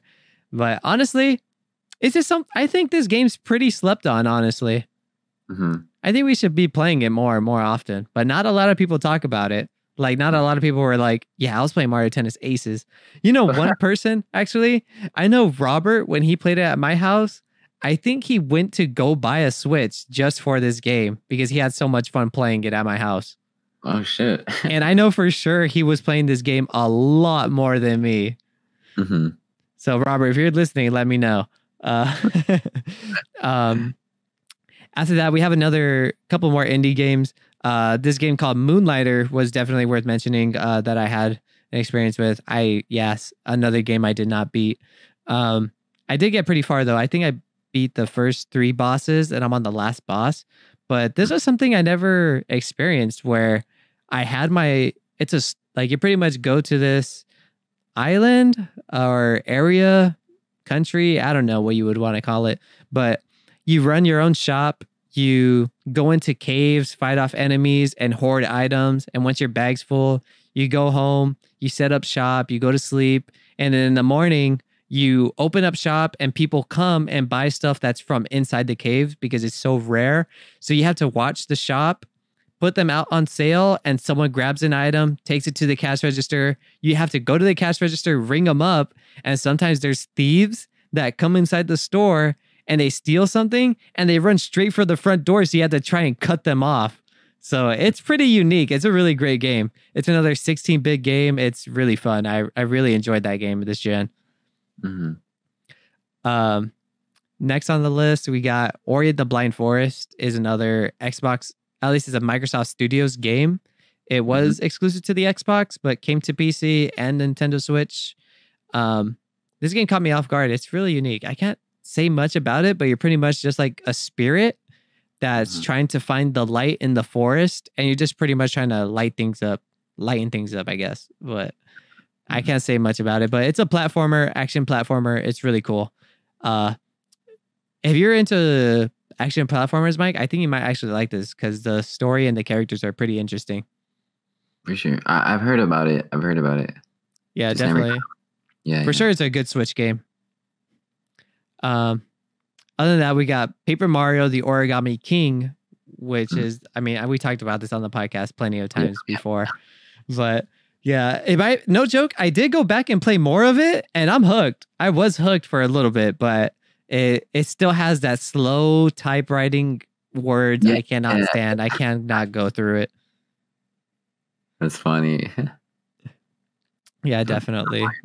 I do want to go back because a lot of people say it gets better and better, and it does definitely. From what I was going through, it does get better and better, but just that slow writing, I couldn't do it, Yeah. But Yeah. I mean, we'll keep going down the list, keep going down until we hit something that we actually want to keep going on about, you know? Yeah. Next, we got Pokemon Sword and Shield, Let's Go Eevee, and Pikachu also. That was pretty much... You don't play Pokemon, huh? No, I haven't played Pokemon since Emerald and Ruby or Sapphire. You know, those 3 games. Did you beat through it? Yeah, I beat through them, all 3. You got to the... Damn, what's the end game? Like the Pokemon? The League. There we go. Yeah. Forgot Damn, what it's you called. did go through it. Damn. Yeah, bro. Like, I remember Rayquaza, Ground Down, and the fucking whale from Sapphire. I forgot. He said the fucking whale. Crap, I forgot. Kyogre. Kyogre, yeah. All right. Yeah, I still have yet to beat Sword and Shield. I was gonna play today, but I've just been so busy, honestly. I do want to play more Pokemon. But all right, so for sure, one game that has been my favorite on this list is Slay the Spire. I love me some card games, and you know how much I love me some Dungeons and Dragons-esque games. If you are into that, check out Slay the Spire. It is really interesting and unique. It's so fun. It's so good. It's available on PC and Switch. I'm not sure about PS4 or Xbox, but if you do, Slay the Spire is one of my top favorite games of this generation for sure. After that, we got Spyro Trilogy Remastered. Have you played Spyro at all in your life? I played it on PS1, but not enough to like actually give you like an honest review about it. But no, I haven't played the trilogy at all. I've never played it either, but I thought it was worth mentioning. We got Super Mario 3D All-Stars, which has Mario 64, Super Mario Galaxy, and Super Mario Sunshine. I thought that was pretty cool. I didn't beat any of them. I did play through Galaxy a little bit, but just the controls were kind of throwing me off, so I kind of dropped it. But yeah, Super Mario 3D All-Stars. Is it like outdated, the gameplay controls, or what? No, it's just that there's some gameplay controls that I kind of don't like. I hate gyro controls. I cannot stand it. And there's like an element that makes you... It doesn't make you use it, but like you could use it. And I just don't like using it at all. So I kind of like fell off of it. For sure. I do want to go back to those 3 games though and beat them, but like not at this time right now, you know. I have other games that I do want to beat. Another game that was super cool is Super Mario 35, a Mario Battle Royale pretty much, where you're just going up against other players. That was pretty neat. Another big hitter is Mario Maker 2, which is surprising because I didn't think we would get it so soon. And it kind of bums me out that their last update was this year. And for how much I love Mario Maker, I do not play it enough to say I love it, honestly. Just because of this lag that I have, this lag issue I have with my Switch. But yeah, Super Mario 2 Maker 2 is definitely worth playing if you guys have a Switch. Mario Odyssey came out also, which is another fantastic game. Did you beat Mario Odyssey? No, I never passed it, but I pretty much went like I got far in it. I got it along with the Switch, so I was pretty much forcing myself to play it, and yeah, it was a great game. Like I said, I haven't passed it yet, but I did get kind of bored with it towards the end. I was pretty much just like, I kind of want to buy a new game for the Switch, but there really wasn't at the time. I don't think Doom was out at the time, so I was pretty much just, the Switch was pretty much eating dust, you know, until Doom came out and then Little Nightmares. But yeah, it's a great game. Honestly, like I haven't touched it in 2 years. If I go back to the settings on the Switch where it says like the last game you've played, I think Mario Odyssey is like the last game I played. It says the date. I think the date tells me the last time you played this game was 2 years ago. So yeah, it's a great game. It's not for everyone, especially for me. You know, I can speak just of me. Like for me, like I can say that it's not like I didn't really enjoy it that much, but I only played it because, you know, I wanted to get my money's worth. I just paid a Switch, so I got to play some Mario games, you know, to get my money's worth. But yeah, I still had fun though. You know, my cousins have played it on my Switch. They enjoy it, so I'm sure it's for you know, pretty much everyone, almost everyone. For sure. Yeah, I enjoyed my time with Mario Odyssey. That was definitely worth it. But we're gonna keep grinding through this list. We're almost done. We got Mario Party, which I think is literally the worst letdown in the Switch's life. I do not enjoy Mario Party just because their games are so easy and they're made for little kids. I wish they made it harder. Fuck, but we've had great memories with Mario Party though. You know, with the gang and everyone, dude. Yeah, but doesn't mean I enjoyed the game. Damn. I enjoyed hanging out, playing with you guys, but I just think the games are too easy and it's too boring for me. Yeah, I guess. Especially with their multiplayer, online multiplayer. You can't even play a goddamn match. You can't play a board game match online multiplayer. You can only play a couple of mini games that they select for the week, I believe. And I don't even know if they still update that. Like, it's ridiculous. That's why I think it's literally the worst Switch first party game for sure, in my opinion. But yeah, I don't know. But other than that, we have Breath of the Wild, which is literally everyone's. I would say there's so many people that think that game is fantastic and amazing. And so do I. But I don't think it's a 10 out of 10 just because, I mean, I would say, actually, I take that back. I would say it is a 10 out of 10, but I wouldn't say it is my favorite Switch game. But Breath of the Wild is a fantastic game, especially right behind it is Link's Awakening. That was my first. I never beat a Zelda game. I still never beat Breath of the Wild. My first Zelda game was Link to the Past, and I never beat that just because I replayed it so many times from my very beginning on a Game Boy Advance to Game Boy SP to I believe it was on Game Boy. No, yeah, that was it. So Link to the Past was my first Link Zelda game, but Link's Awakening is my first game that I beat ever as a Zelda in the Zelda franchise. And it was such a good game, dude. I couldn't believe it. The new reanimation, everything was fantastic. I love that game. Let me see. I'm gonna skip through some of these just because I didn't play those. I just added them. But pretty much next on our list, we got Bloodborne, which came out on PS4 exclusive. Pretty much I think it's the god of Dark Souls games because I've heard this is the hardest one out there, or maybe it's Sekiro. But yeah, Bloodborne it's unique, dude. You should play it, or you should definitely get the art book because I know you'll love their creature animations or whatever's. But yeah, I'm definitely holding it off for PS5 because it comes with the subscription on day one, so that's just going into my hard drive on the PS5 for sure. But yeah, I'm definitely holding it off for the PS5 just because of the performance and the resolution, because I do know that on base PS4 it runs at sub 30 frames per second, which is personally it's not good, for a hack slash game. I was gonna say that's if it gets any type of boost. There's still no word that we're gonna get a 4K or 60 frames. Yeah, if not, it'll at least be at a stable 30 frames or 60 frames per second. We can only hope. But yeah, Bloodborne was something that my friend Alex told me to play, and he let me borrow the game when he finished it, like when it first came out. And honestly, I was so terrible. It's so hard, dude. You die so quick.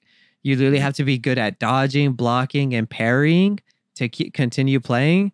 And if you, at least at the very beginning, I know it was a bug at one point where, not really a bug, it was just part of the game, where when you died, the loading screens were literally 2 minutes long, dude.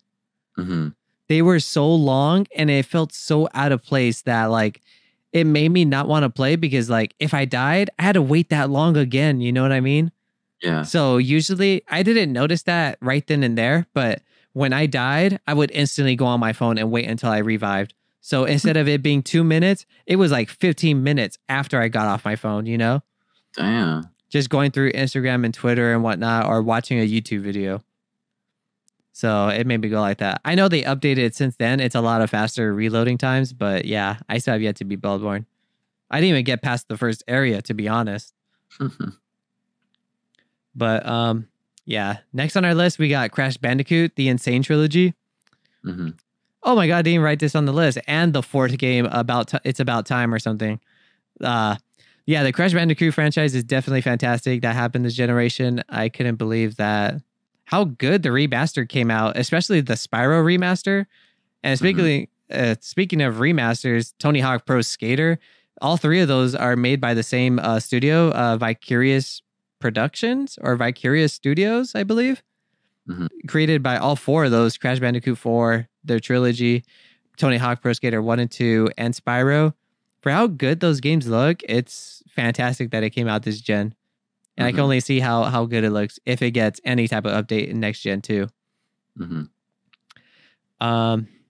Next, we got Days Gone, which is honestly, I don't even know why I wrote this on this list if it was worth mentioning. I did not have fun playing this game, honestly. I thought the story was cool, but the elements of playing it wasn't there for me. I did not like fighting those zombies. It didn't even feel like, yeah, I know I had to fight those zombies, but I didn't enjoy doing it. It just felt plain and boring to me. And especially riding that bike and the gas tank mechanic. Oh my God, I hated that. It was such a drag. I didn't even beat the game. I probably played for like a good quarter of it, honestly. But yeah, Days Gone. What about Death Stranding? What did you think about that? I never passed it. I'm sure you didn't. Did you ever pass it? I haven't even played it. Oh my God. No, Death Stranding, so much hype behind it just because, the person who's behind it. Hideo Kojima. Honestly, like, right away, since I've never played it, but I will say from my first impression of the game, I kind of like saw it boring, even before it was released. I saw it, I told myself, yeah, this game looks quite boring, just mostly story based, which isn't bad, it's all about stories. But at the same time, the gameplay was just so slow, I just see the character just walking around up in the hills, the mountains, it just honestly looked like a simulator for like, UPS or some shit, it just that's my opinion. Like I haven't played it yet, but yeah, that's what I thought. And yeah, pretty much it got like some decent reviews. I know like there was a lot of controversy about some publishers lying about the actual review score. I don't know if you heard about that, but yeah, never played it. I don't think I'll ever play it. But if you played it, awesome. If anyone listening to it, prove me wrong. I'm sure you guys have played it and enjoyed it, which is pretty cool. But I really don't see myself playing it, just because of how slow paced it is. I feel that. That's one of the main reasons why I didn't hop straight into it when it first came out. Just because I heard how slow it is. And like I said, I was working a lot and I'm not into playing something slow when I'm working, Yeah. But yeah, I thought it was something worth just because it had a lot of hype and it had a bunch of mixed reviews, definitely. And honestly, I understand everyone's point of view of their review, from everyone saying it's their favorite game, from everyone saying it's not for them. I understand both sides. And that's one of the main reasons why I haven't hopped into it. It's definitely something I do not want to play. What was the game that I said that was at the end of my backlog? That's all the way at the bottom. Red Dead Redemption 2. Yeah, Red Dead Redemption 2 is like literally at the bottom, and right above Red Dead Redemption 2 is Death Stranding, definitely. Other than that, we have Dreams that came out. Is pretty good for people that want to make their own video games. It's like an editing tool, not a tool, but pretty much like Mario Maker, but for PlayStation. Not that you get PlayStation exclusive stuff in there like Sackboy or Astrobot or anything, but pretty much a big community of content creators that create video games in the software that Dreams produces in there. It's really cool. I'm surprised you haven't peeked into this, but it doesn't surprise me that you haven't, because you don't play games on your PS4 at all because you have the base. I've heard great things about Dreams. I've seen like a lot of great videos of people creating like similar environments, similar to those of other video games. So yeah, it's pretty cool though. I've heard about it. Would you hop into this on PS5? Yeah. Oh, definitely. Yeah. Nice. It's a hassle though. Like not a hassle, but it's time consuming, to create your own environment. Like why create an environment when I can create like my own environment on the software that I use for 3D modeling instead, because Dreams, I believe it uses pre-made assets, if I'm not mistaken.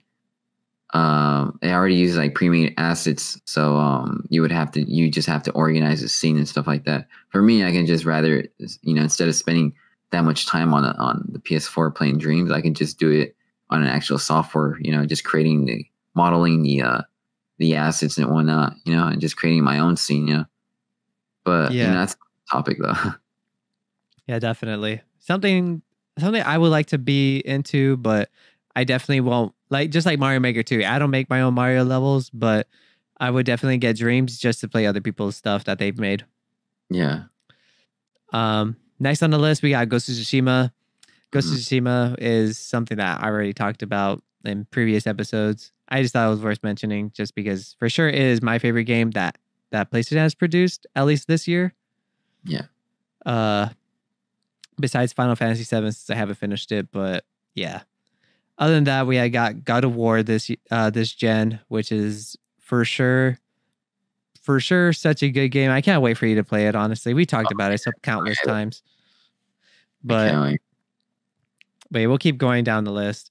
Horizon Zero Dawn also came out this generation, same year as the Nintendo Switch launch. I think it was like maybe a week after or something. I don't remember, but Horizon Zero Dawn was a game changer. I never seen robot dinosaurs built like that.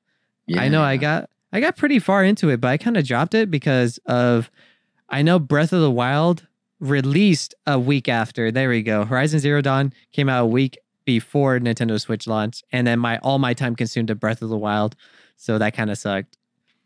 But I know the PlayStation 4 also launched with, or not even launched with, it was like within a couple of weeks, Infamous Second Son. Did you play that?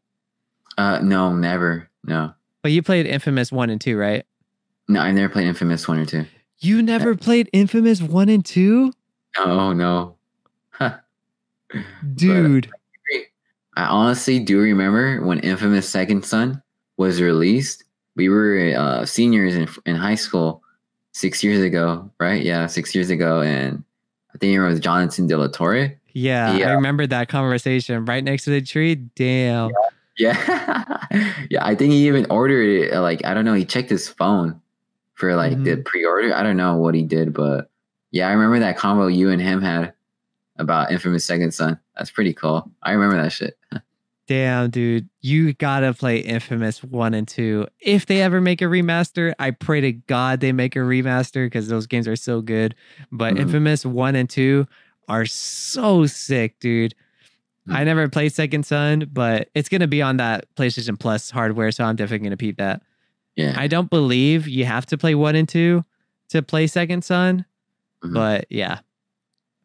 Another game I thought was worth mentioning was Injustice 2, just because I had so much hype for Injustice 2, and that was the biggest letdown of this generation for me.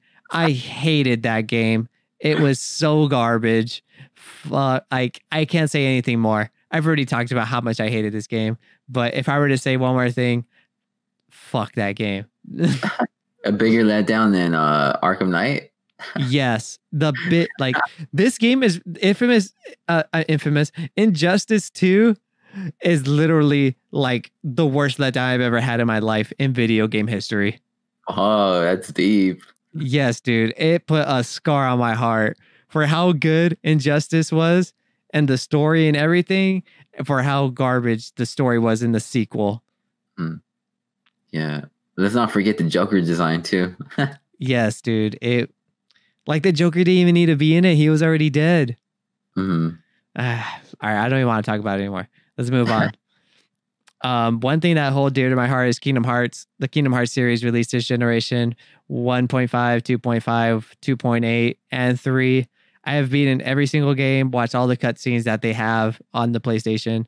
I still have yet to beat 3 just because I've grinded through all those games and I was just fed up doing more Kingdom Hearts stuff that I did not have the motivation to play through 3. So that's on my backlog. Other than that, we got The Last of Us Remastered and The Last of Us 2. Kind of in the same boat, like you said. The Last of Us Remastered, I've heard great things, so I played through it. And honestly, it was cool. I don't think it's as great as everyone thinks it is. Like, I think it was a good game, but I don't think it was amazing, a 10 out of 10. Like, I would give it an 8, honestly. I think it was good, but I felt like there was so much hype behind it that like I expected something great and I didn't get that. At least for me, I didn't. I thought it was good, but I was expecting amazing. You know what I mean? Yeah. And honestly, and even for The Last of Us 2, are you going to play The Last of Us 2? Eventually on the PS5. Okay. Not that I was going to say any spoilers, but even for me, I'm not done with The Last of Us 2. I honestly dropped it because I think I do not like the story direction that they're going with the game at all. I think it is, like, for me, I think it's terrible. I feel like they don't even care, or I wouldn't say they don't. I'm pretty sure they do care, but like some choices that they made is like, why would you do that? And then I know for sure I am at the halfway point, so I could go back to it and finish it, which I do end up plan on doing. I don't know if it's anytime soon. If anything, it's Red Dead, Death Stranding, then The Last of Us 2 on the bottom of my backlog. That's a lot about the game. Yeah, I'm probably just going to go back and put it on the easiest mode and just go through it just so I can watch the story, honestly. For sure. But yeah, for sure. If anything, it's kind of like how I'm taking it.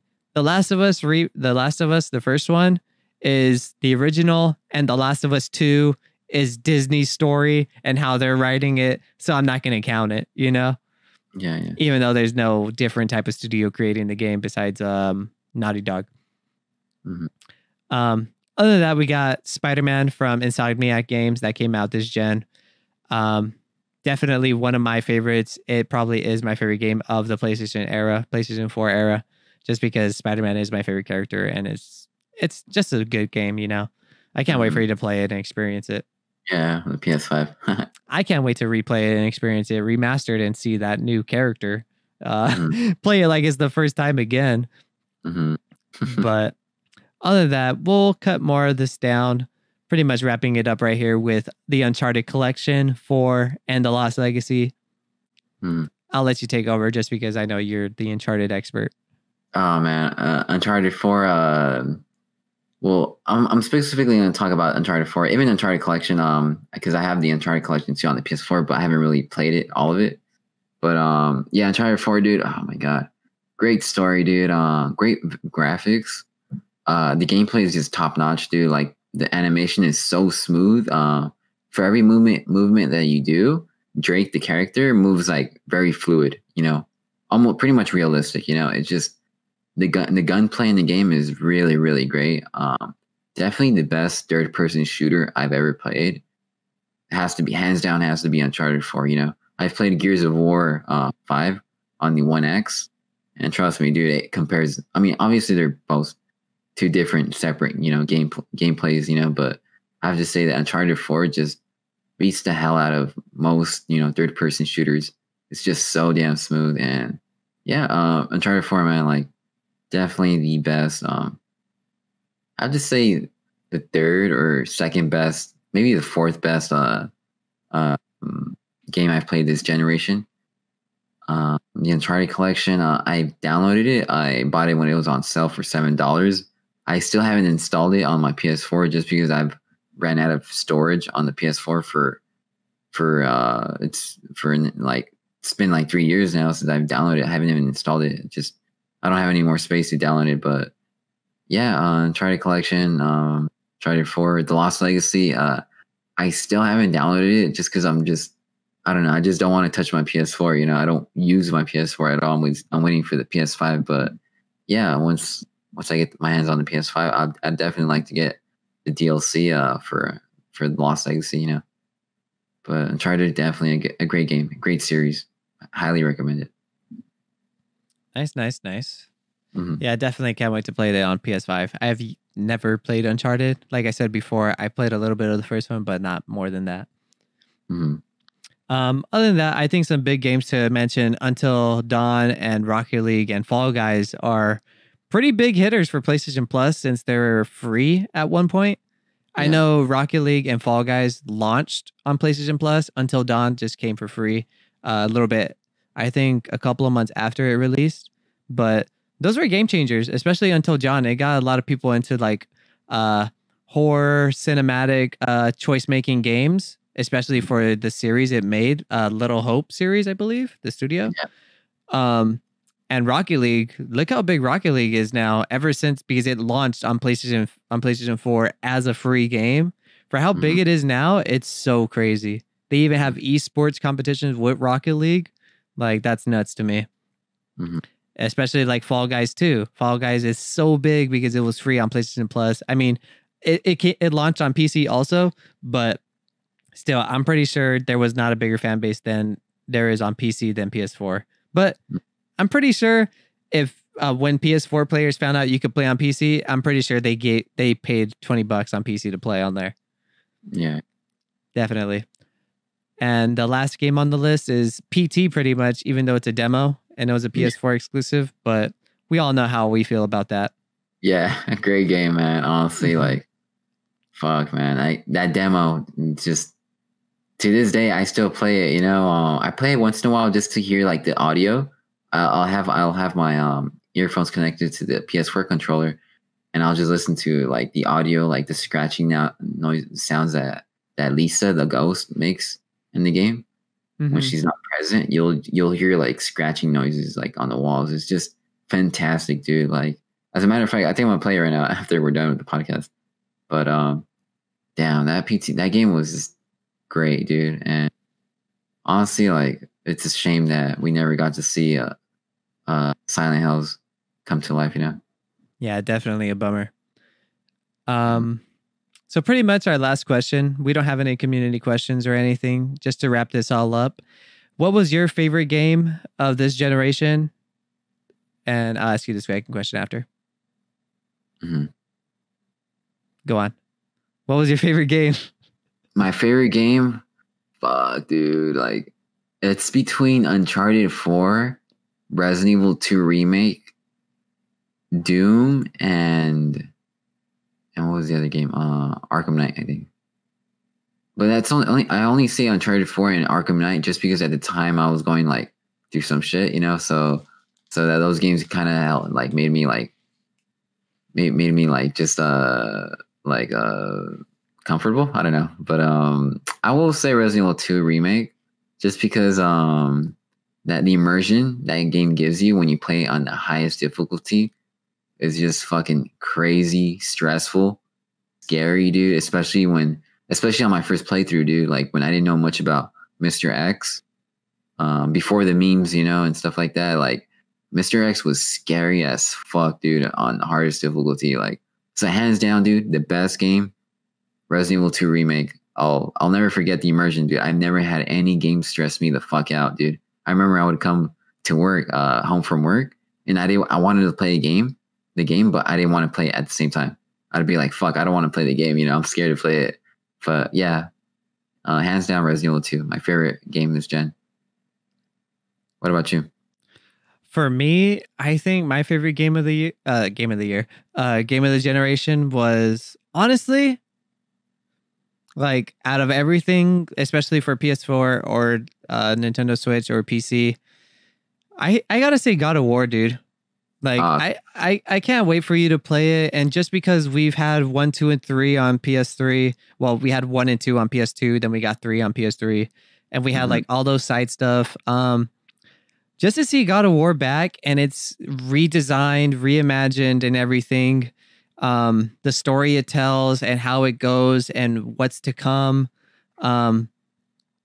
It was just so good playing through it, honestly. And I can't wait to replay it on PS5, honestly. And I can't wait to hear your thoughts and everything. Yeah. Only one complaint that I have for God of War, honestly, is that the enemy types are like I don't really like their enemy types. That's as much as I'll say. But like, fighting wise and going through upgrades, the entire like open world story, how you get from place to place, how you like side missions, the lore it's really good. I really loved God of War for sure. That was probably my game of the generation. Not game of my favorite game of this generation. And probably like second to like indie game, I would say it's got to be Slay the Spire. Slay the Spire is probably my favorite indie game. That was so good. But I was gonna ask one last question. What is your worst game that you've played this year, this generation? Damn. Worst game. I don't think I've ever. Normally, if I have to check out like reviews and stuff like that, and if I know it's shit, I wouldn't buy it. I wouldn't play it. But worst game, maybe I wouldn't say the worst game, but maybe the most boring game that I kind of had to like lay off my hands. You know, I had to lay off a bit was probably Mario Odyssey, dude. I don't want to hear it. I don't want to hear it. I don't know. Or another game. I know it's just on the Switch, dude. I know it's the game on the Switch. It's either Mario Odyssey or fuck. I don't know, dude. But for sure, the most boring game has to be Mario Odyssey, dude. For me, you know. All right, we'll end the podcast, and you'll never hear from Mike again. I know I'm gonna get a lot of shit for it, but honestly, like I just couldn't get into it, you know. And I forced myself into it to playing it because like I had just bought a Switch. I'm trying to like play games, you know, get my money's worth, you know. But I just couldn't do it. I couldn't handle it. All right, then. What about you? Worst game or most boring game, you know? Honestly, I gotta say The Last of Us 2. Yeah, okay. Like, yeah, I already gave shit a lot for Injustice 2, but at least I could understand where they were going with the story. And for The Last of Us 2, it's like I can't get out of my head that it feels like they just made this idea out of thin air and they're milking the story. Yeah. Like, I feel like they could have completely went in a different direction, gone with a different story. And it's not that like, I'm like, yeah, I am upset with the choices that they made with the story and how they're doing it. But honestly, it's like every time I see something as I'm playing the game, it's like, why? Like, why do I have to go through this? Why is this happening? Like, why? Like it doesn't really make sense to me as to why things are happening in this type of way. Like, why do I gotta play this? Why do I have to go through this? Like, yeah, I can't really do it, dude. Like, like I understand there is a lot of like, at least the consumers wise, they did not like The Last of Us 2. And I understand some of their points, but for one of the big points that a lot of people hated this game was because of all like the lesbian stuff. For me, that does not bother me at all. Like, there's a lot of people that says that there's so much of it. There's not even that much. There's barely any of it in it. Like, it's crazy to me that was an issue. And honestly, that's not the reason why I'm mad at this game. Like I said, a lot of people are saying there's a lot of it in it. To me, there was barely any of it in it. But like, there's a bunch of other reasons that I do not like that game. I cannot stand it. I can't wait for you to play it so we can at least talk about like the shit that I don't like. Yeah. But yeah, other than that, that's pretty much our list of games that we had this generation. And our thoughts on how we liked them. I skipped a few that I know we didn't play because I noticed we were mentioning some and it wasn't really getting anywhere. But yeah, other than that, Mike, if you have any final thoughts on some of your favorite games this generation or any last minute things that we didn't mention, go for it. I know on the bottom on the description it says reflect on what's your most hyped game. Do you want me to no, I was gonna say that for the next episode. For sure. What can I say right now? Man, I've mentioned it in several podcasts, but I have to say Resident Evil 2, man, like fuck, man, like for every friend, dude, at work, you know, my coworkers, they ask me like what game do I think was the best for 2019 or like in general. I always tell them the Resident Evil 2 remake, and they're like, oh really? Like, I played that game, it wasn't that scary. The thing is, dude, I played it at night with the fucking earphones on at the highest sound, and I played it on the highest difficulty. It's just a whole ass different experience, especially when you're playing it on your first playthrough, like not knowing much about what's going on. Because I played it on day one. This is back before they knew like much about like items and stuff like that. So I had to go on IGN, and I don't think IGN had it on there, like had it updated with the items and such. But yeah, man, Resident Evil 2, hands down, one of my favorite video games of all time, and I still play it to this day. But yeah, that's all I gotta say. Unless I have to say, like, are we ending the podcast for now? Yeah. Oh, for sure. Other than that, yeah, you guys, thank you guys for listening. Stay safe. I know that today's elections night or elections day. I know it's gonna be pretty crazy to see what's gonna happen, but yeah, all I can say is just stay safe, guys. Social distance, and yeah, pretty much. Thank you guys for listening. All right, so let me do the outro though. All right, so that was you do the outro. This is the second episode. Let's see if you got this. Fuck, that was episode of local podcast, episode 46? 5. 45. You guys can hear us on Spotify. Sound Boom? What'd you say? Sound Boom? Audioboom. Audioboom. Fuck. Carl, you say it, dude. You have to write it down on the description. All right. So this has been episode 45 of the local podcast. The podcast, you can find us on Spotify, Audioboom, Apple Podcasts, Google Play, YouTube, and you can join our Discord, ask us questions in our Discord channel and the local questions. And let me see. I think that's pretty much it. I don't have much to say, but next week's episode is probably going to be, at least, who knows? It might be a little late. We plan on recording after we get the PS5. So if we're a little late, we're trying to get back on schedule. We would like to record Fridays, upload Mondays, or Tuesday. You know what I mean? So usually we've been recording Monday and then getting it uploaded by Tuesday or Wednesday, but we would like to change it up a bit. But yeah, next week we get our PS5s, and man, it's gonna be crazy. Yeah.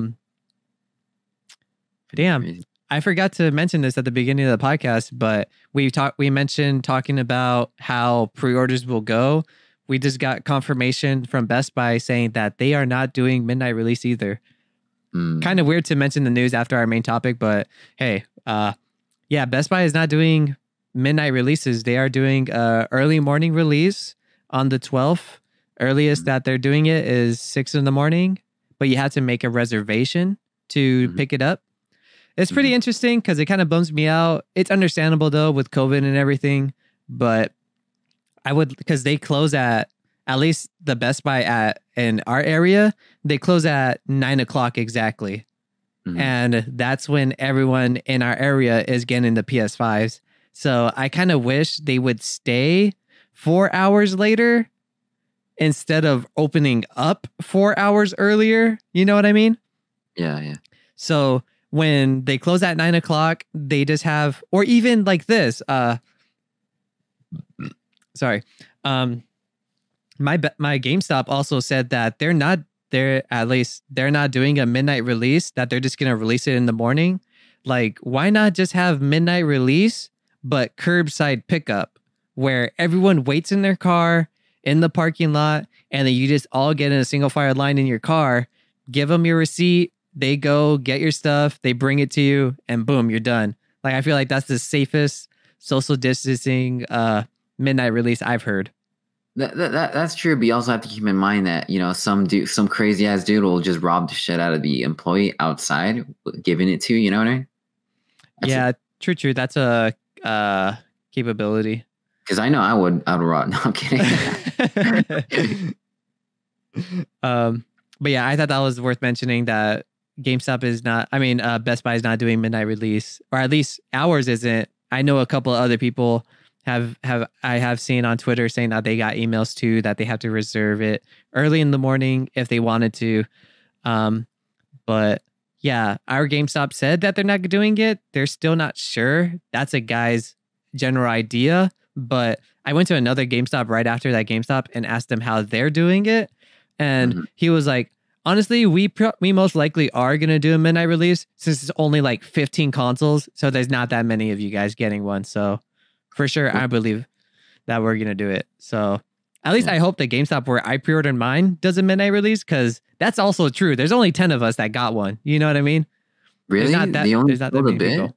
Yeah, dude. Only most GameStops only got like 10 of each, 10 physical and 10 digital, or even some other numbers like 5 physical, 5 digital. Who really knows, you know? Yeah. Okay. But I thought that was worth mentioning. We ended the podcast pretty much after that. But I'll say it again. That was episode 45. Thanks for listening, guys. Any last minute last minute segments that you got to say? All I can say is just stay safe as usual, man. Social distance, and yeah, just stay safe. Use hand sanitizer, you know. That's all I gotta say, you know. Keep gaming. Keep gaming. All right, guys. Yeah, have a good day. Hope you guys tune in next week. Next week, definitely we'll be talking about what we think about the PS5. Thank you, guys. All right, peace.